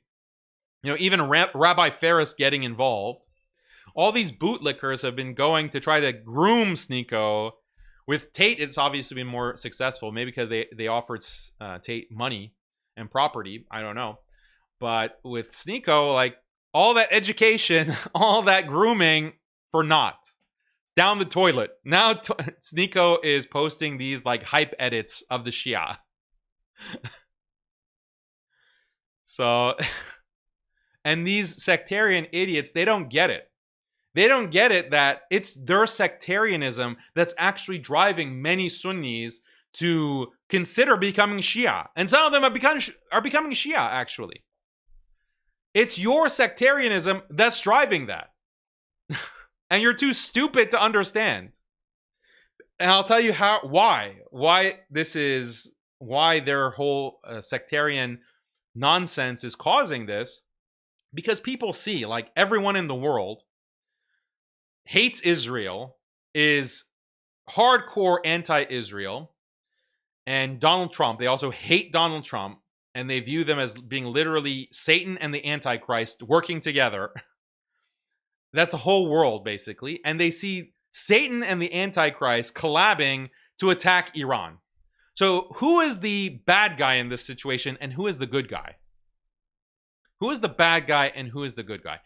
If the worst people in the world, Satan and the Antichrist and Epstein, all in one, are getting together and directing all of their force to take out one group to one country, then it stands to reason then that group that they're targeting is their biggest opposition, their biggest threat, their biggest danger.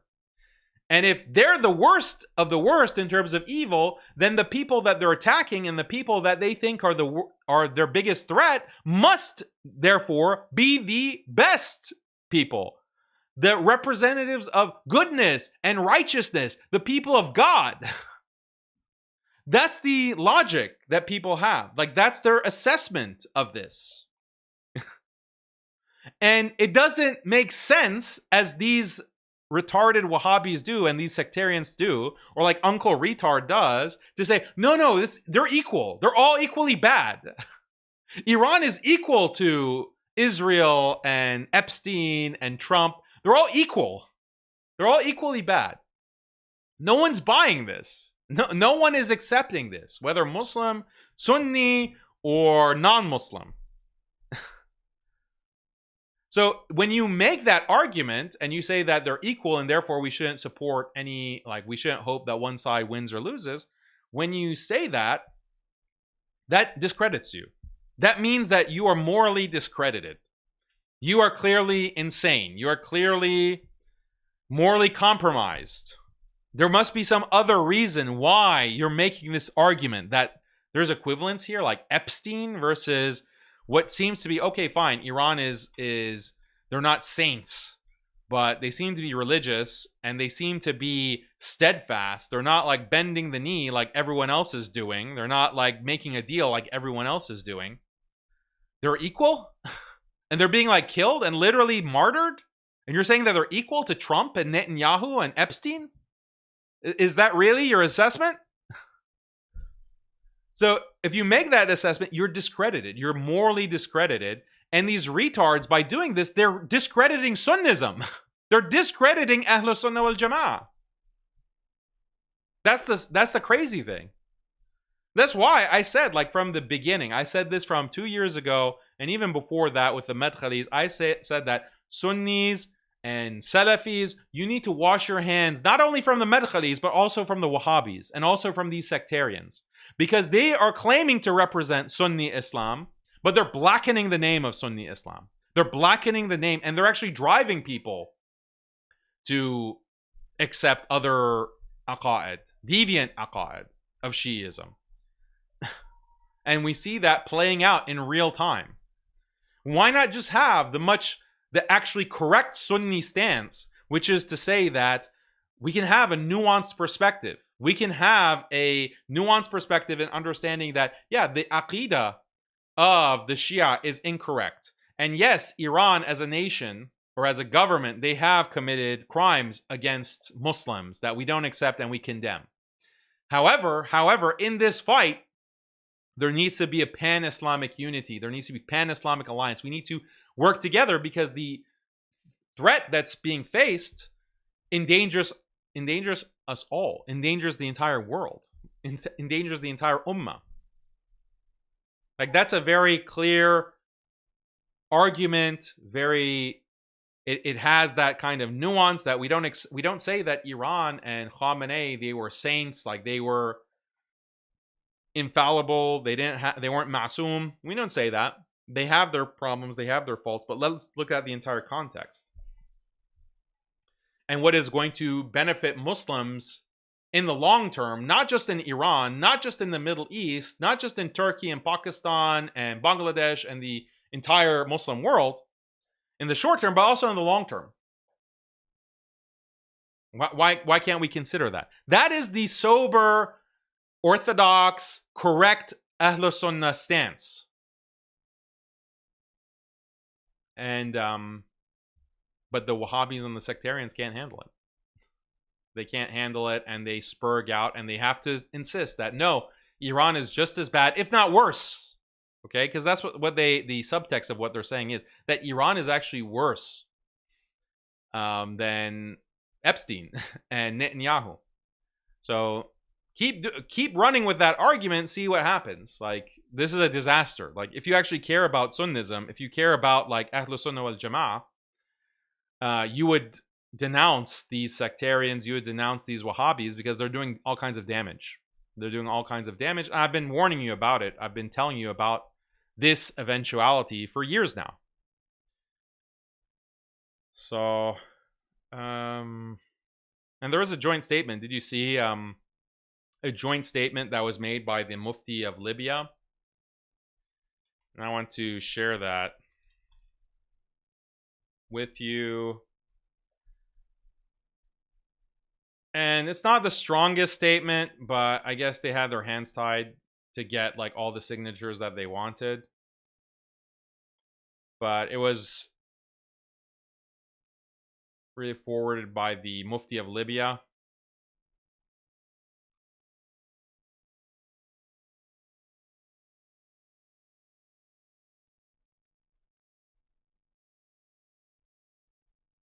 Okay, statement from the scholars of the Ummah regarding the ongoing war events in the Gulf region. So praise be to Allah, Lord of the worlds, and prayers and peace be upon our Prophet Muhammad sallallahu alaihi wasallam. And thereafter, in light of the dangerous escalation and great tension the region is witnessing, which has reached the point of bombing the capitals of regions, countries, and in fulfillment of the covenant that Allah took from the scholars to declare the truth, we, the scholars, preachers, and workers for Islam from among its sons, declare the following.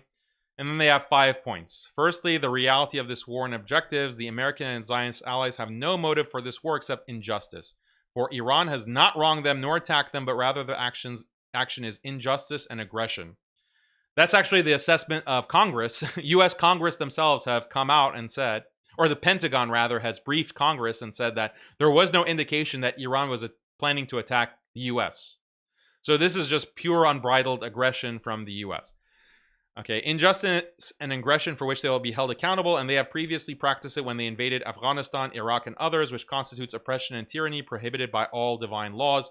This war is distinctly a Crusader Zionist war, targeting in its outcomes Islam at the heart of its home and its Ummah in the depths of its depths, where the Islamic sanctities, the Ummah's potentials, its wealth, its demographic weight, historical and civilizational weight lie.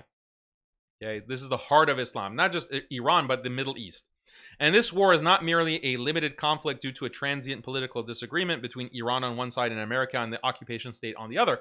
Rather, it's a link in a chain of wars and a part of a history of conflict, not an isolated event, nor a detached manner. This is very significant because they're acknowledging that this is a chain that's going to take over the entire Muslim world, the entire Ummah. It's not going to just stop with Iran. This is a battle that has continued basically since the beginning of the colonial period, in the end of the 18th century, beginning of the 19th century, and it is progressing to this point, going through the establishment of the State of Israel, or first of all, the destruction of the Ottoman Caliphate, the establishment of the State of Israel, the Gulf Wars, and now the War on Terror, and now the destruction of Gaza, the annexation of Gaza eventually in the West Bank, and then taking out Iran. So this is a chain that will continue, and there's no stop. They're recognizing that. Secondly, the divine wisdom in such events. Regardless of any interpretation of what is happening or analysis of what is occurring or reading of what is taking place, the believer affirms the divine wisdom behind every event and the unseen dimension behind every matter.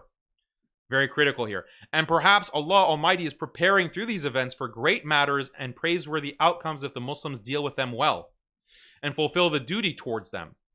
And perhaps you dislike a thing and it is good for you, quoting the Quran. But for the believer's invocation of the aspect of divine decree, the unseen dimension, and the divine wisdom behind every matter does not conflict with fulfilling the Sharia duty and what it requires in terms of the necessity of understanding the events, awareness of the facts, and acting upon the duty towards all that. Okay, so the spiritual, metaphysical dimension, because we know, like, we're believers, we know that in the end, the believers will win. And not just in the afterlife, but even in this life, because of the eschatology, because of what the Prophet ﷺ has told us about the signs of the hour and the events that will come before the final hour, the final day of judgment.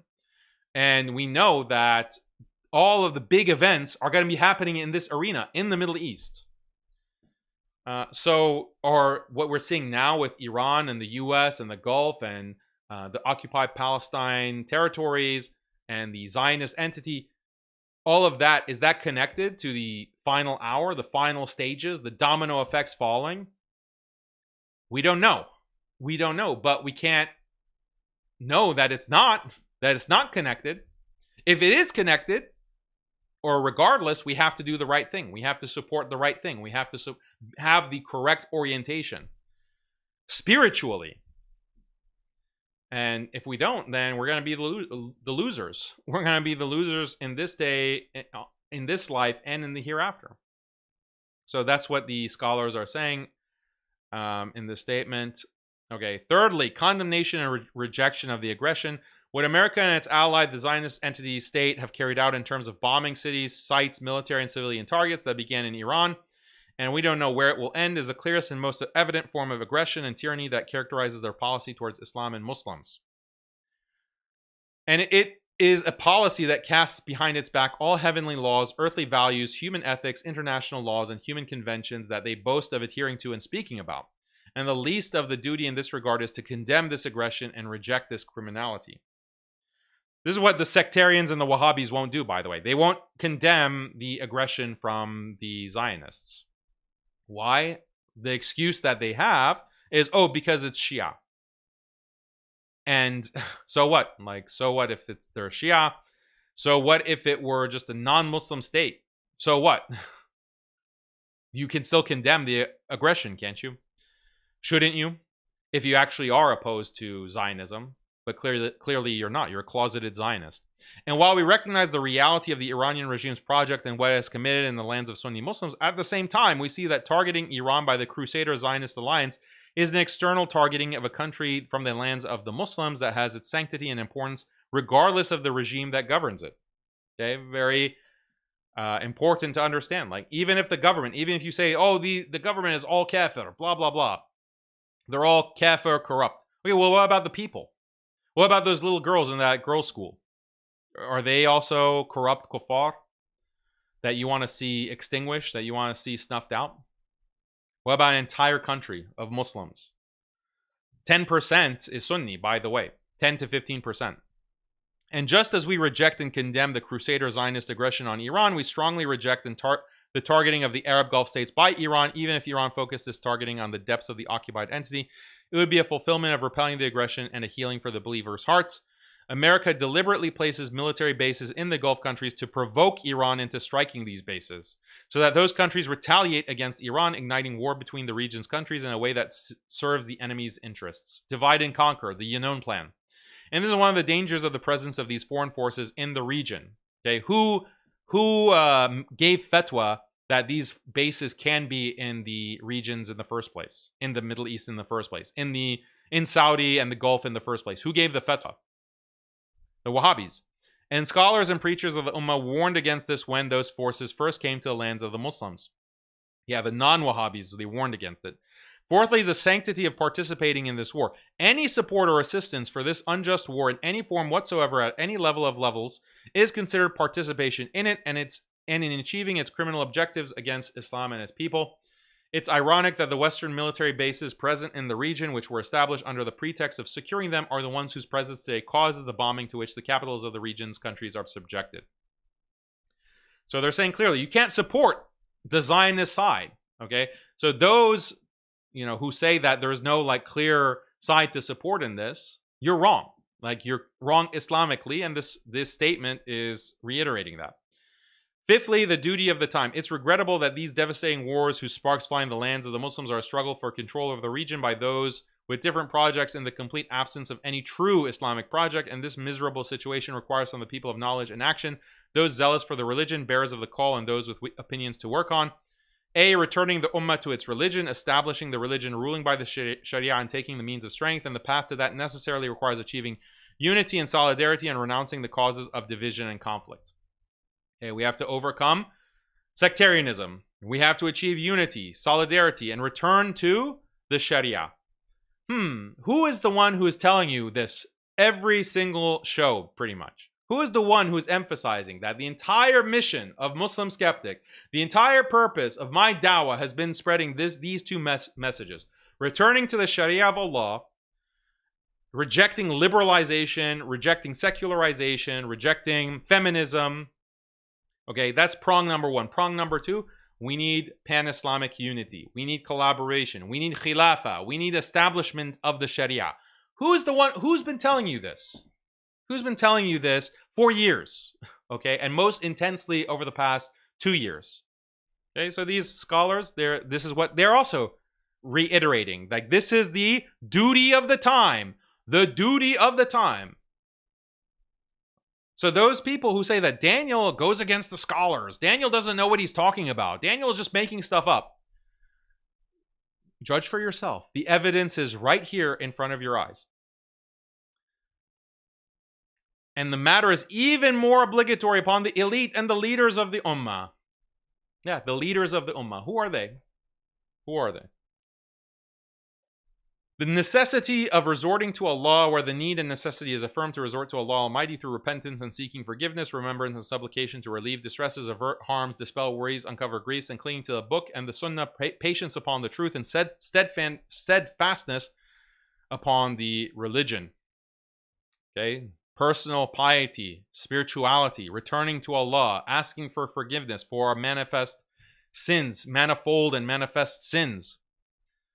This is, we ultimately have tawakkul and we rely on Allah. So that is our duty. A very succinct, beautiful, the blueprint for success spelled out in just literally two paragraphs, okay? Just a few sentences. You want to know how to change our condition? There you have it. There you have it. O Allah, decree for this ummah a matter of right guidance and preserve the lands of the Muslims, and may Allah send prayers and peace upon our Prophet Muhammad ﷺ, upon his family and all his companions.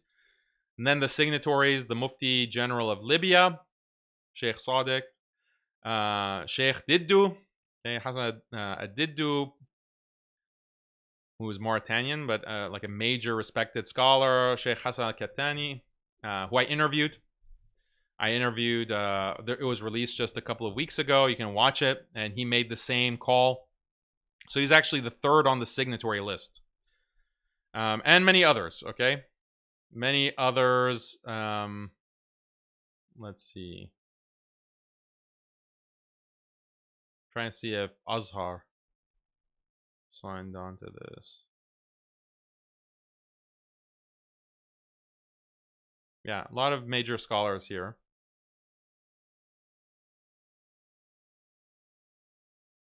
Yeah, maybe Azhar. I think Azhar made its own statement. Also, similar talking points, similar points made here that we can't support the Zionists. But there you have it. I mean, it could be a stronger statement. It could say that, Muslims have to ally with Iran. They didn't make that statement, so maybe there are political considerations, but for sure, there can't be any support or any kind of agreement with what Israel is doing, what the U.S. is doing, Islamically. Okay, and this to do so is to be one of them. To be one of them. It's not allowed Islamically. So those who are saying, "Oh, we're happy to see the Dhalim destroy the Dhalim," this is actually contrary to Islam. You're betraying Islam. And I've mentioned in the last stream, you are either a munafiq, you are a hypocrite, or you're a ignoramus. Either case, you have to be dismissed. So, okay, those are the points that I wanted to make on the show today. And we're going to continue coverage tomorrow. So, inshallah. Let's see what you have to say in the super chats. Or the regular chat as well.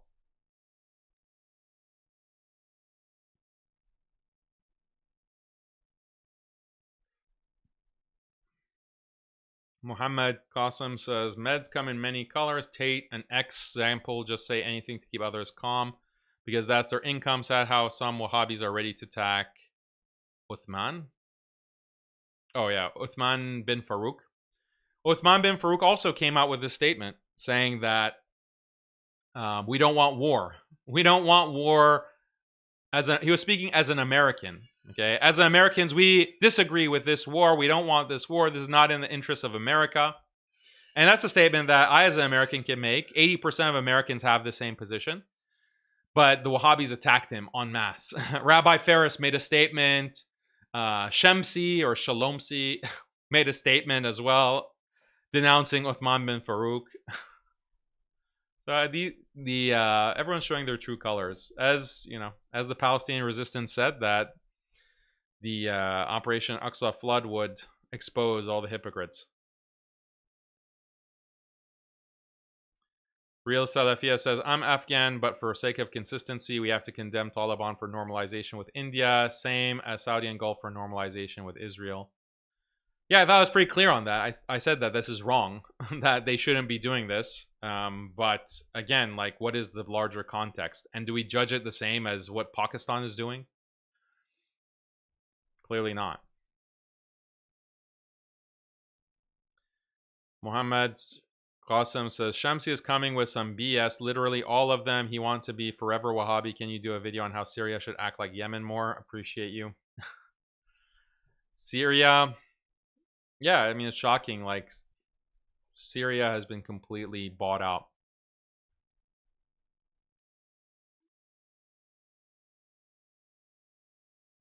Mustafa says, any analysis of Pakistan, Afghanistan war coinciding with this?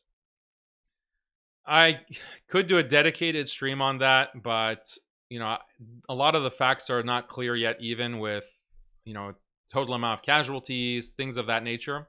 And what really is the level of relationship between Afghanistan and India.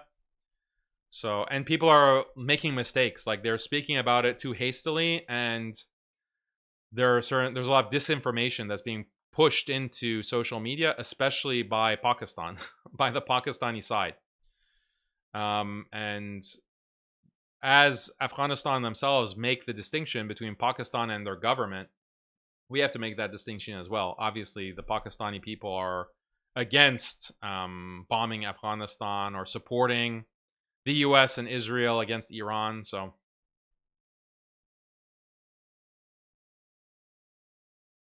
Jalaluddin Arumi says, Assalamu alaikum, brother. Wa alaikum assalam. According to the Omani mediator, Iran was very ready to stop enrichment and agree to a deal that did not benefit them at all. What was the reason for it, in your opinion? Who knows? Like, the Omani mediator might just be saying that. He just might be saying that. There's nothing confirmed from the Iranian side that they agreed.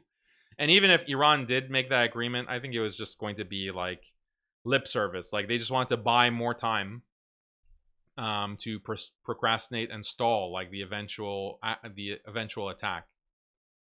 So I don't think that they would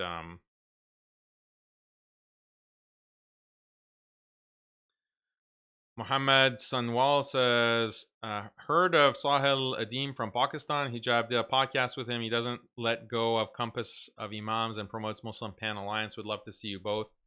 yeah, inshallah, I hope to discuss with Brother Sahil soon. We'll try to make it happen, but I like a lot of what he has to say, mashallah. And he's been clashing with some of the imams within Pakistan, calling out their hypocrisy. Like, there was a viral clip of him arguing with one of these imams who had breakfast with Trump or at a Trump event. And Sahil is like calling him out, and that imam is getting like extremely defensive and starts using bad language against Sahil. So yeah, I'd love to talk to him, inshallah. Have like a deep dive discussion. Mesa says, Israel plans to balkanize Iran. What do you think? Yep, we talked about it on the last show. We need I Am Sultan says, we need a video on Zoroastrianism. Not many there. Yeah, we can do that. It's just such a small population. Like, I have more subscribers on my YouTube channel than there are Zoroastrians in the world. There's like less than 200,000 Zoroastrians in the entire globe. Like, actual Zoroastrians. So, but yeah, still, it's, maybe I'll do a video looking more closely at them. Al-Paren says, it shames me to see most of the Sunni world whipped and afraid while seeing the Shia warriors of Iran and Yemen stand up to Israel. Makes me respect them. They may be misguided, but are our regimes and people even guided by Islam at all, truly? Yeah, good point. Like, if you want to call Khamenei and the Shia misguided deviants, like, what are the rulers of these other countries? Are they like traditional Orthodox Sunni Muslims? Like, that's the conceit of the sectarian analysis. As if, like, Iran, they're the deviant that we can never ally with. But, like, this is the subtext. Like, okay, so that implies that these other governments are righteous upholders of Ahlus Sunnah wal Jama'ah. Muhammad Qasim says, when Israel got bombed during the 12-day war, Bibi fled to Greece, leaving his citizens. When Iran got bombed, Khamenei stayed in Iran with his citizens. That's a true leader. Yeah, that's what I'm saying. Like, they made him into a martyr and an icon. Razi says, it's good versus evil, Islamic Iran versus Epstein regime. Yeah, that's the optics. Goosebump says, Daniel, please explain the thing with Khamenei in Syria. Is that true what they say about the thing with Sunnis being killed? Yes, it is true. Like, Iran was backing Bashar al-Assad, and Bashar al-Assad was committing atrocities against the Syrian people, Sunnis. And the total death toll is 400,000 since 2011. 400,000. About 200 plus of that is attributed to Bashar al-Assad. The other 100, or actually it's more than that. Like, maybe 200 to 300,000 are attributed to Bashar al-Assad and Hezbollah and the Russians. And Iran was backing that side. So they are culpable. Now, you have sectarians like Uncle Retard, Adnan Rashid, and others who will say, oh, millions! Iran killed millions in Syria. Source? Trust me, bro. They have no source for this. It's basically like, oy vey, the 6 million. That's what they're saying. The actual official sources say like 200 to 300,000. It's still terrible. But you can't attribute that all to Iran, because Iran is not the only actor. There's also Russia. Putin, okay? Putin is also arguably causing most of the death because he's the one who's supplying the biggest weapons, the most destructive weapons to Bashar al-Assad. And Putin himself, like the Russian Air Force, was dropping bombs on Syrian civilians. So why don't you say millions of Sunnis were killed by Russia? Well, it's because Syria wants to maintain relations with Russia. And all of these other Sunni countries maintain relations with Russia and ally with Russia and have an economic relations with Russia. So do you see like the level of dishonesty and hypocrisy? You only mention Iran, but you don't mention Russia. And you have Goilani going to Moscow and doing photo ops with Putin and shaking his hand and kissing his hand. Nothing wrong with that. Nothing wrong with that. So when it comes to Syria, the other point that isn't mentioned is that, yeah, the US and Israel were arming ISIS and other groups that, including the HTS that Goilani was heading, they were being armed by the US, by the CIA in Operation Timber Sycamore to kill civilians, to kill and do damage, and to cause a Syrian revolution. They were part of fanning the flames of revolution that led to all these deaths. So they have a share in all the death and destruction that preceded that. But they leave all of that history out. So as far as the Iranian perspective, it's a wrong, like they spent like $30 billion, Iran did, to back Bashar al-Assad because they wanted to maintain that ally. And that was a critical ally for them in the Middle East to be able to pressure Israel. But that was their geopolitical logic, and that was what motivated them to back Bashar al-Assad. But it led to all of these Sunni deaths, and it was wrong. Like, they shouldn't have done that, and it amounted to nothing because ultimately Syria fell and is now just a proxy of Israel, is now like basically controlled and run by the US and Israel. That's the reality. You can cope about it, but Goilani is basically a plant installed by the CIA, installed by Trump, and Trump explicitly says it. So that's the rundown, the quick summary of what happened in Syria. So, like, yeah, that's a sad situation. Tarib Khan says, Iranian society is built on the social laws of conservatism of Islam that has room for education and progress. You have UAE controlling the minds of Muslims through Wahhabism while protecting Taghut. Yeah, you can't really compare. Ridwana says, looks like Asim Hakim got the call. Yeah, he got the call last year. Do you see, like, I think I covered it. Asim Hakim initially made a statement that said, we have to be against the Zionist aggression against Iran in this 12-day war. Then literally the next day he said, no, actually, we don't support anyone. We hope they both kill each other. He literally got the call. Like, and this is why they discredit themselves. Like, all of these sectarians, they discredit themselves, and good riddance. Like, good riddance, expose who you really are. Expose that you are just getting the call, like a political call, and you're not actually making statements on the basis of Islam. It's all, being exposed now.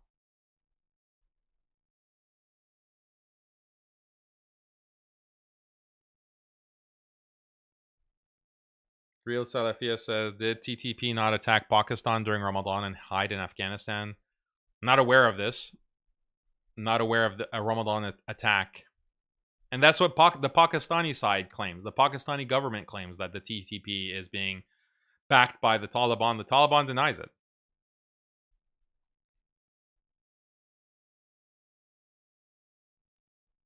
Real Hashem Diab says Khamenei was a de facto caliph in a sense. Bad idea.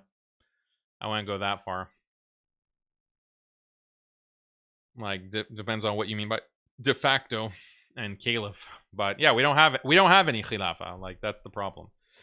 He didn't even claim to be the khilafah. Or Khanagzada says, what is the expected end result? Put in short. The end result is that Iran is going to play out the clock, and unless there's some kind of drastic move that Israel makes, like actually using nuclear weapons, there's just going to be mass destruction in Iran, but the US is going to no longer be a superpower. They're no longer going to have a foothold in the Middle East, and Israel is going to be forced to take more drastic measures. I don't know what that will be. Ground invasion is not really feasible. And so they may have to resort to nuclear weapons. Like, maybe that is the end result. Because clearly they don't have any red lines. Like, Israel doesn't have any red lines at all. So if they've exhausted everything, all the conventional means, the only other option is nuclear. And I wish I was in a position to say that they're that crazy, but they are.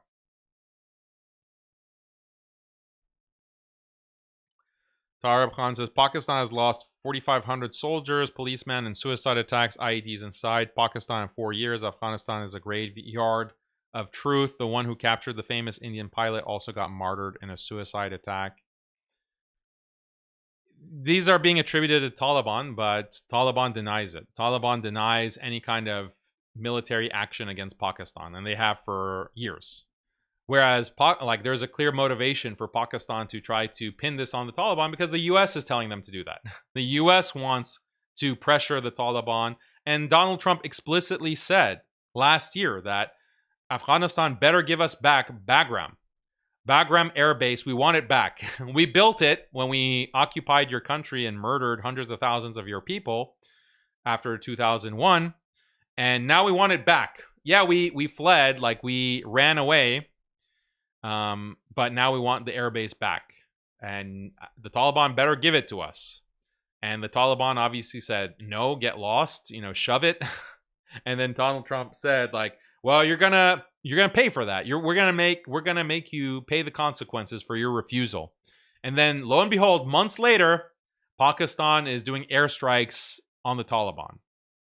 Is that all just a coincidental thing? No, it's just the Taliban. Taliban barely can hold it together, impoverished, trying to rebuild after 2 decades of nonstop occupation. But they want the side quest of antagonizing Pakistan. That's what they really want. So I think that they just don't have control of the TTP. If they had control, they would stop it. They would stop the TTP from doing these attacks, but they just can't because it's just giving an excuse for Pakistan to support the giving a pretext for Pakistan to bomb Afghanistan. Thank you, Diary of a Nomad. Appreciate the super chat. Kinley Love, appreciate it. Muhammad Qasim says, as a fan of your channel, I'd love to see a collab with Way of Life SQ in at least one of your videos. Does he do any kind of politics? Does he talk about politics? What is exactly his angle? I don't follow him closely. Mifrim says, if you draw a parallel between Jews and Wahhabis, they're equal. Same biggest enemy, Iran. Same arrogance, same belief that they're only one who are good and all other are beneath them.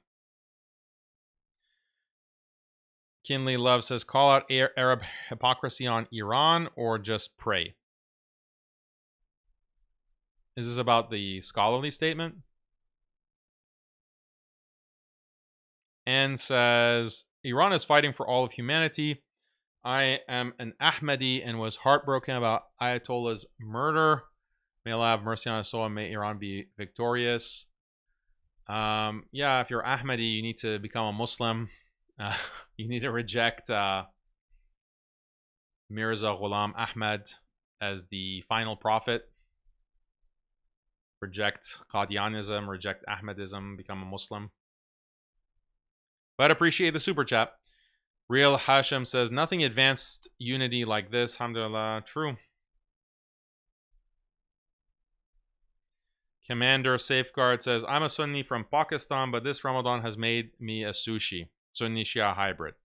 Shout out to Shia brothers. See, this is what I'm talking about. This is what I'm talking about, and it can be avoided. It can be avoided. You don't need to be a sushi. You don't need to become a Shi'i. You can just be a Sunni and admire what Shia have done to resist. And you can say that you can take the stance of the Palestinian resistance. All the Palestinian leaders made it very clear to you from the beginning. You think that the Palestinian resistance is sushi? The Palestinian resistance is not sushi. They're Sunni. They're Sunni Muslims who collaborate with other Muslims who are in other sects. They collaborate and they work together. That's the and they appreciate the efforts of the Shia and Iran. That's so simple. You don't have to become a sushi.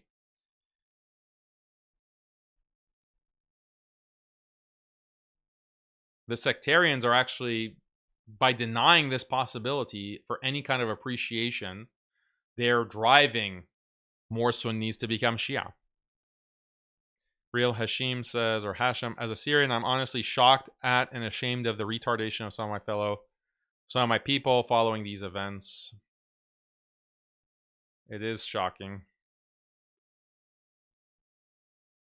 I mean, I was shocked with the Syrians. I was more shocked how they were all willing to jump on the Goilani train. That was the big shock back in last or December of 2024. So now I'm not so shocked. Now it's just like, okay, this is who they are.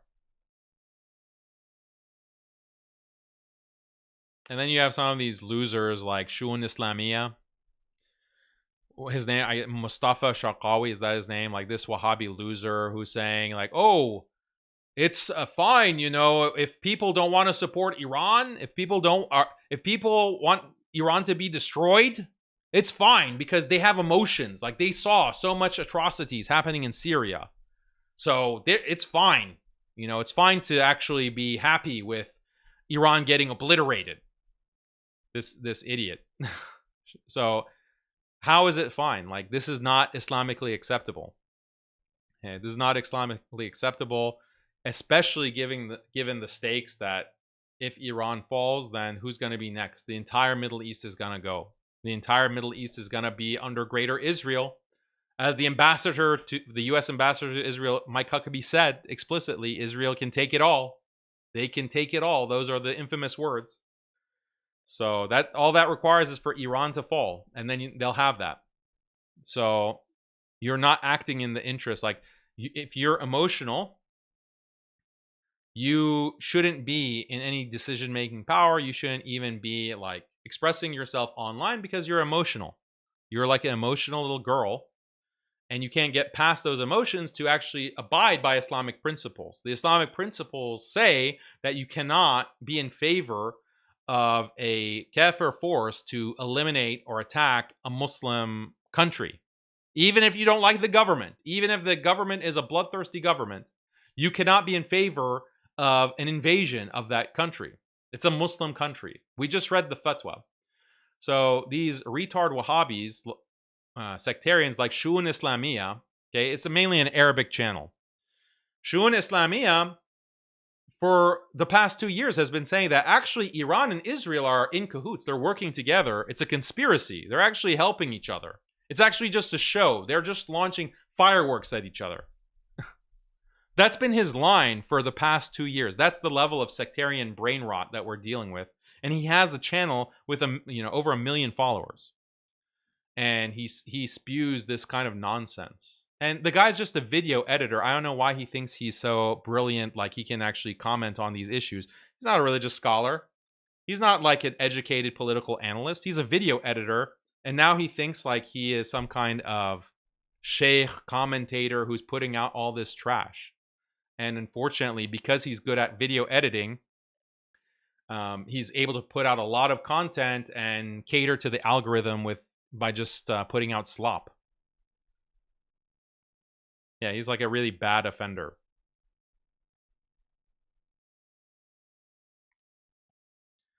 What do you think would happen in Iran after the war, economy or military-wise?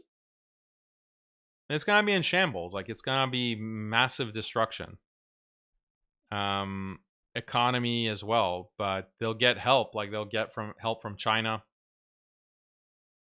In particular, China, because so much of China's energy needs are from Iran. 15% of China's energy in terms of fossil fuels comes from Iran. And then China also needs Iran for their Belt and Road Initiative. So they're going to be able to back up Iran to rebuild. Military-wise, I think, maybe like we'll see what happens. Like they have really isolated and protected their uranium stockpile, their enriched uranium. So maybe there is going to be a bomb that they're going to pursue. I don't know how they can fast track that. I think the reason that they haven't developed it is because they don't have the capability as of yet. Whether there's some kind of technical obstacle or what, I don't know. But definitely that might be in the cards as well, just to prevent a future offensive. But we'll see if there is actually, an an end to the war that doesn't involve a nuclear strike by Israel. Shah Nawaz says, Sahil Adim is a huge admirer of your work. He's against inferior psychology of the Muslim, and that's why Pakistani scholars hate him, because he exposes them. Yeah, I really appreciate his work as well, so hopefully we can have a discussion. Real Hashim says, of all places, he's from the Golan Heights. Jolani, yep. The gift that Jolani gave. He gave the gift of his birthplace to Israel. That's how you know you're really an agent.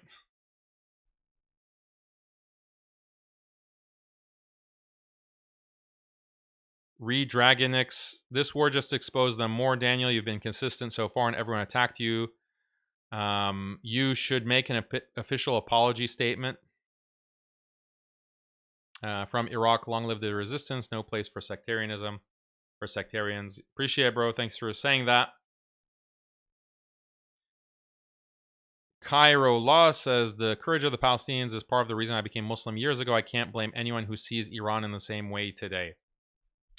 That's what I'm saying, guys. That is what I'm saying. Oh, this is, brother, you need to collab with Mahmoud OD. I don't know who that is. Mesa says, Pakistani demonic PM and army chief have signed some secret deals with Israel, backed Trump admin. Pak has no money to give anyone. Maybe it's committing troops against Iran and Hamas, just my guess. Maybe.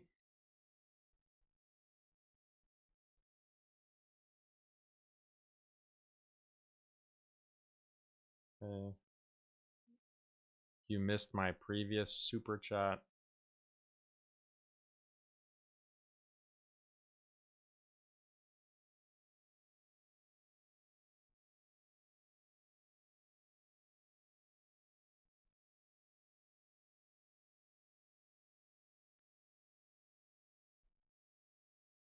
I don't know which one I missed.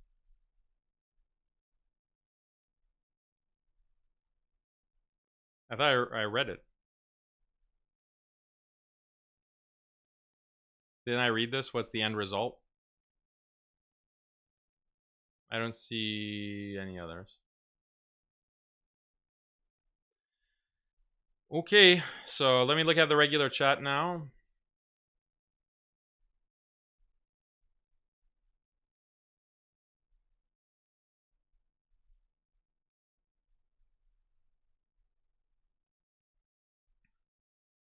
Adnan Rashid said Iran is not representing Islam. This is all just a show of fireworks.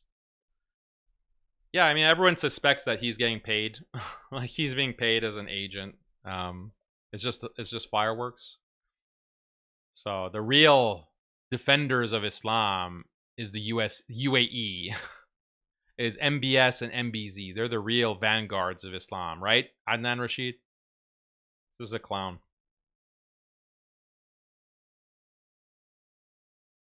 Wahhabis are the biggest cancer to this ummah, says Baller James. I agree.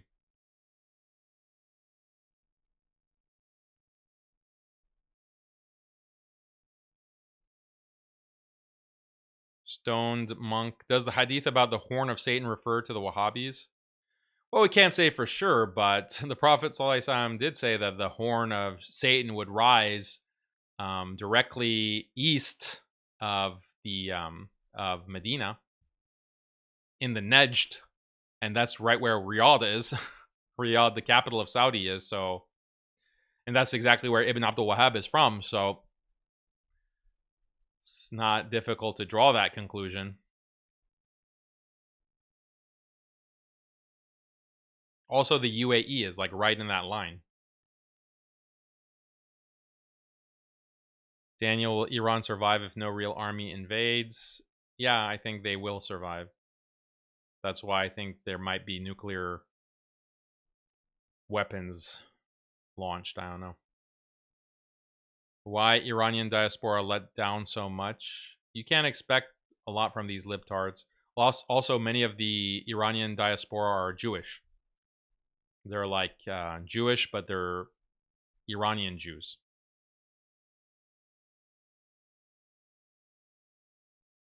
Muslim Sion, how's it going, bro? Our beloved moderator and memer. Tucker Carlson is claiming that Mossad agents were arrested for planting bombs in Qatar and Saudi yesterday. I didn't see that. That's shocking that Tucker Carlson is reporting that. So that Iran denies involvement in bombing some of these refineries in Saudi, specifically in Qatar.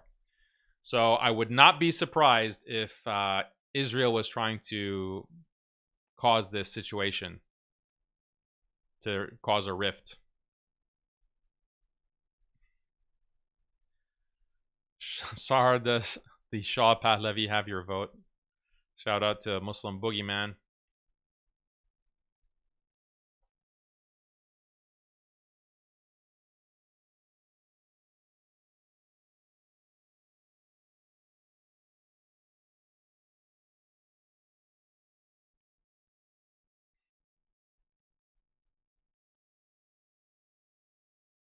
Real Hashim says, there is indeed a hadith in Tirmidhi in which the Prophet ﷺ says, Allah will replace the Arabs if they abandon Allah with the people of Salman al-Farisi. Yeah, what's the exact wording of that hadith? Can you post it?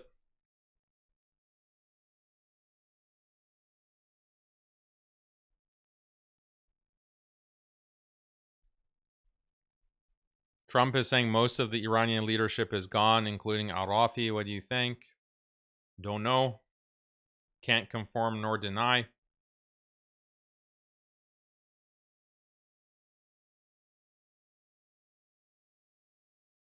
Our Iranian brothers need our prayers to withstand this injustice. Absolutely. In Ramadan, we need to be making dua for the end of all injustice.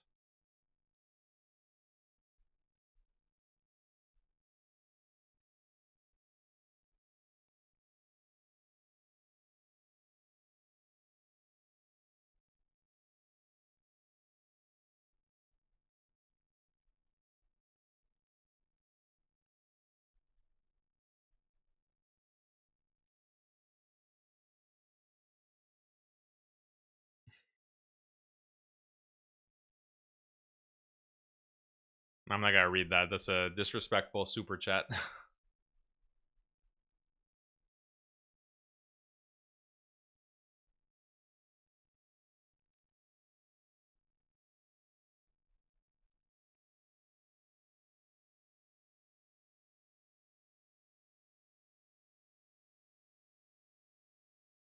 People are claiming 40,000 Iranians in protests died last year. Did the US and Israel put Mossad to invoke these protests? The number keeps going up. In the last show, one of the super chatters said 30,000. Now it's up to 40,000. Tomorrow it's going to be 50,000. Eventually it's going to be 6 million. It's going to be 6 million protesters, peaceful protesters were killed by the evil mullahs.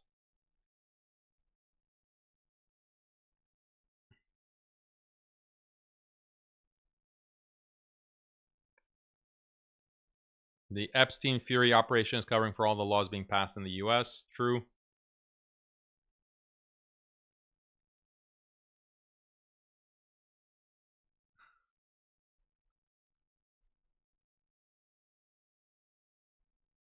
Yeah. Fawad says, some sort of respect to Khamenei for fighting against Israel. Before him, Saddam stood alone, and al-Baghdadi, say what you want, he tried to establish a khilafah. It's not perfect. Plus, he warned about Jolani a decade ago. Yeah, because Jolani was with ISIS, and then Jolani decided to, split off. But no, Baghdadi is not the same as Khamenei. Baghdadi is a Wahhabi, and the key cornerstone of Wahhabi ISIS doctrine is to kill Muslims, okay? Because Muslims, first we have to go to war and kill Muslims before we can even fight Israel.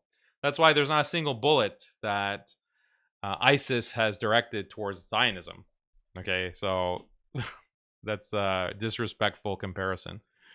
And then Saddam, Saddam stood against Israel, but he also invaded Kuwait. He also tried to invade Iran. He wanted to, because he was a Ba'athist, okay? He was a secular Ba'athist who spread Ba'athism. He was against Islamism. He slaughtered 100,000 Kurds, gassed the Kurds in the north of Iraq. He also massacred hundreds of thousands of Shia Iraqis the official estimates say like 50,000.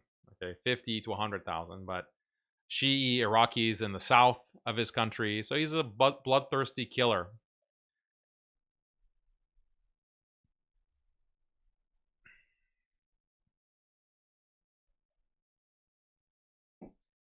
One Up Slime says, forgive brother the warder. The Wahhabis tricked him. Okay.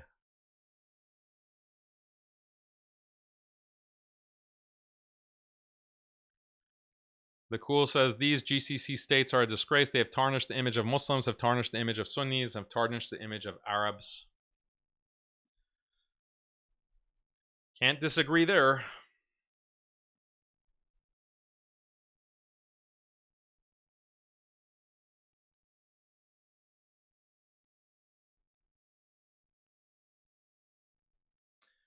Okay, guys, that is our show. Again, like, I want to emphasize that for YouTube, so that they don't nuke my channel, you know, I want the best for America, and the best for America and the American people is to not invade Muslim countries, not to engage in these wars in the Middle East for Zionism. That's the best thing for the American people that I want. Okay, I'm an American. I'm in America. I do not support any kind of terrorism against the United States or illegal activity against the United States. I just want to see the end of war. I'm an anti-war protester, exercising my First Amendment right, according to your Constitution, against this war in Iran. And this is perfectly legal speech. I don't want the United States to kill people around the world in these kinds of illegal invasion wars for the sake of Zionism, for the sake of Netanyahu, for the sake of Israel. So that's very simply put. We have to give this disclaimer because Zionists want to silence any kind of opposition, especially from Muslims, against their genocidal project in the Middle East against Muslims. They want to get me banned off of YouTube. They want to get me banned off of all of social media by claiming that I am an advocate of terrorism or I'm an advocate of the death of American soldiers or whatever. No, I'm not an advocate. I want to save U.S. soldiers from dying by staying at home, staying in the United States, not occupying and invading and attacking Muslim countries or non-Muslim countries. Just stay at home. And that will be the best for the safety of American troops. And actually, the best thing that you can do is not enlist. Don't enlist in the U.S. military if you are non-Muslim watching this, listening to this, because do you really want to die for Israel? Like, is that the best use of your life? Hopefully not. So that's my disclaimer at the end of the show. We have to give these kinds of disclaimers because of Zionist attacks. So that's my message. All right, guys, we will see you tomorrow, inshallah. Hopefully, I'll have a special guest to discuss more in depth about the war. Probably we'll have a guest. If not, it'll just be me, and we'll continue the analysis with any updates that come through the pipeline. You can follow me on Twitter. I'm posting pretty regularly, not getting much sleep. And also Telegram.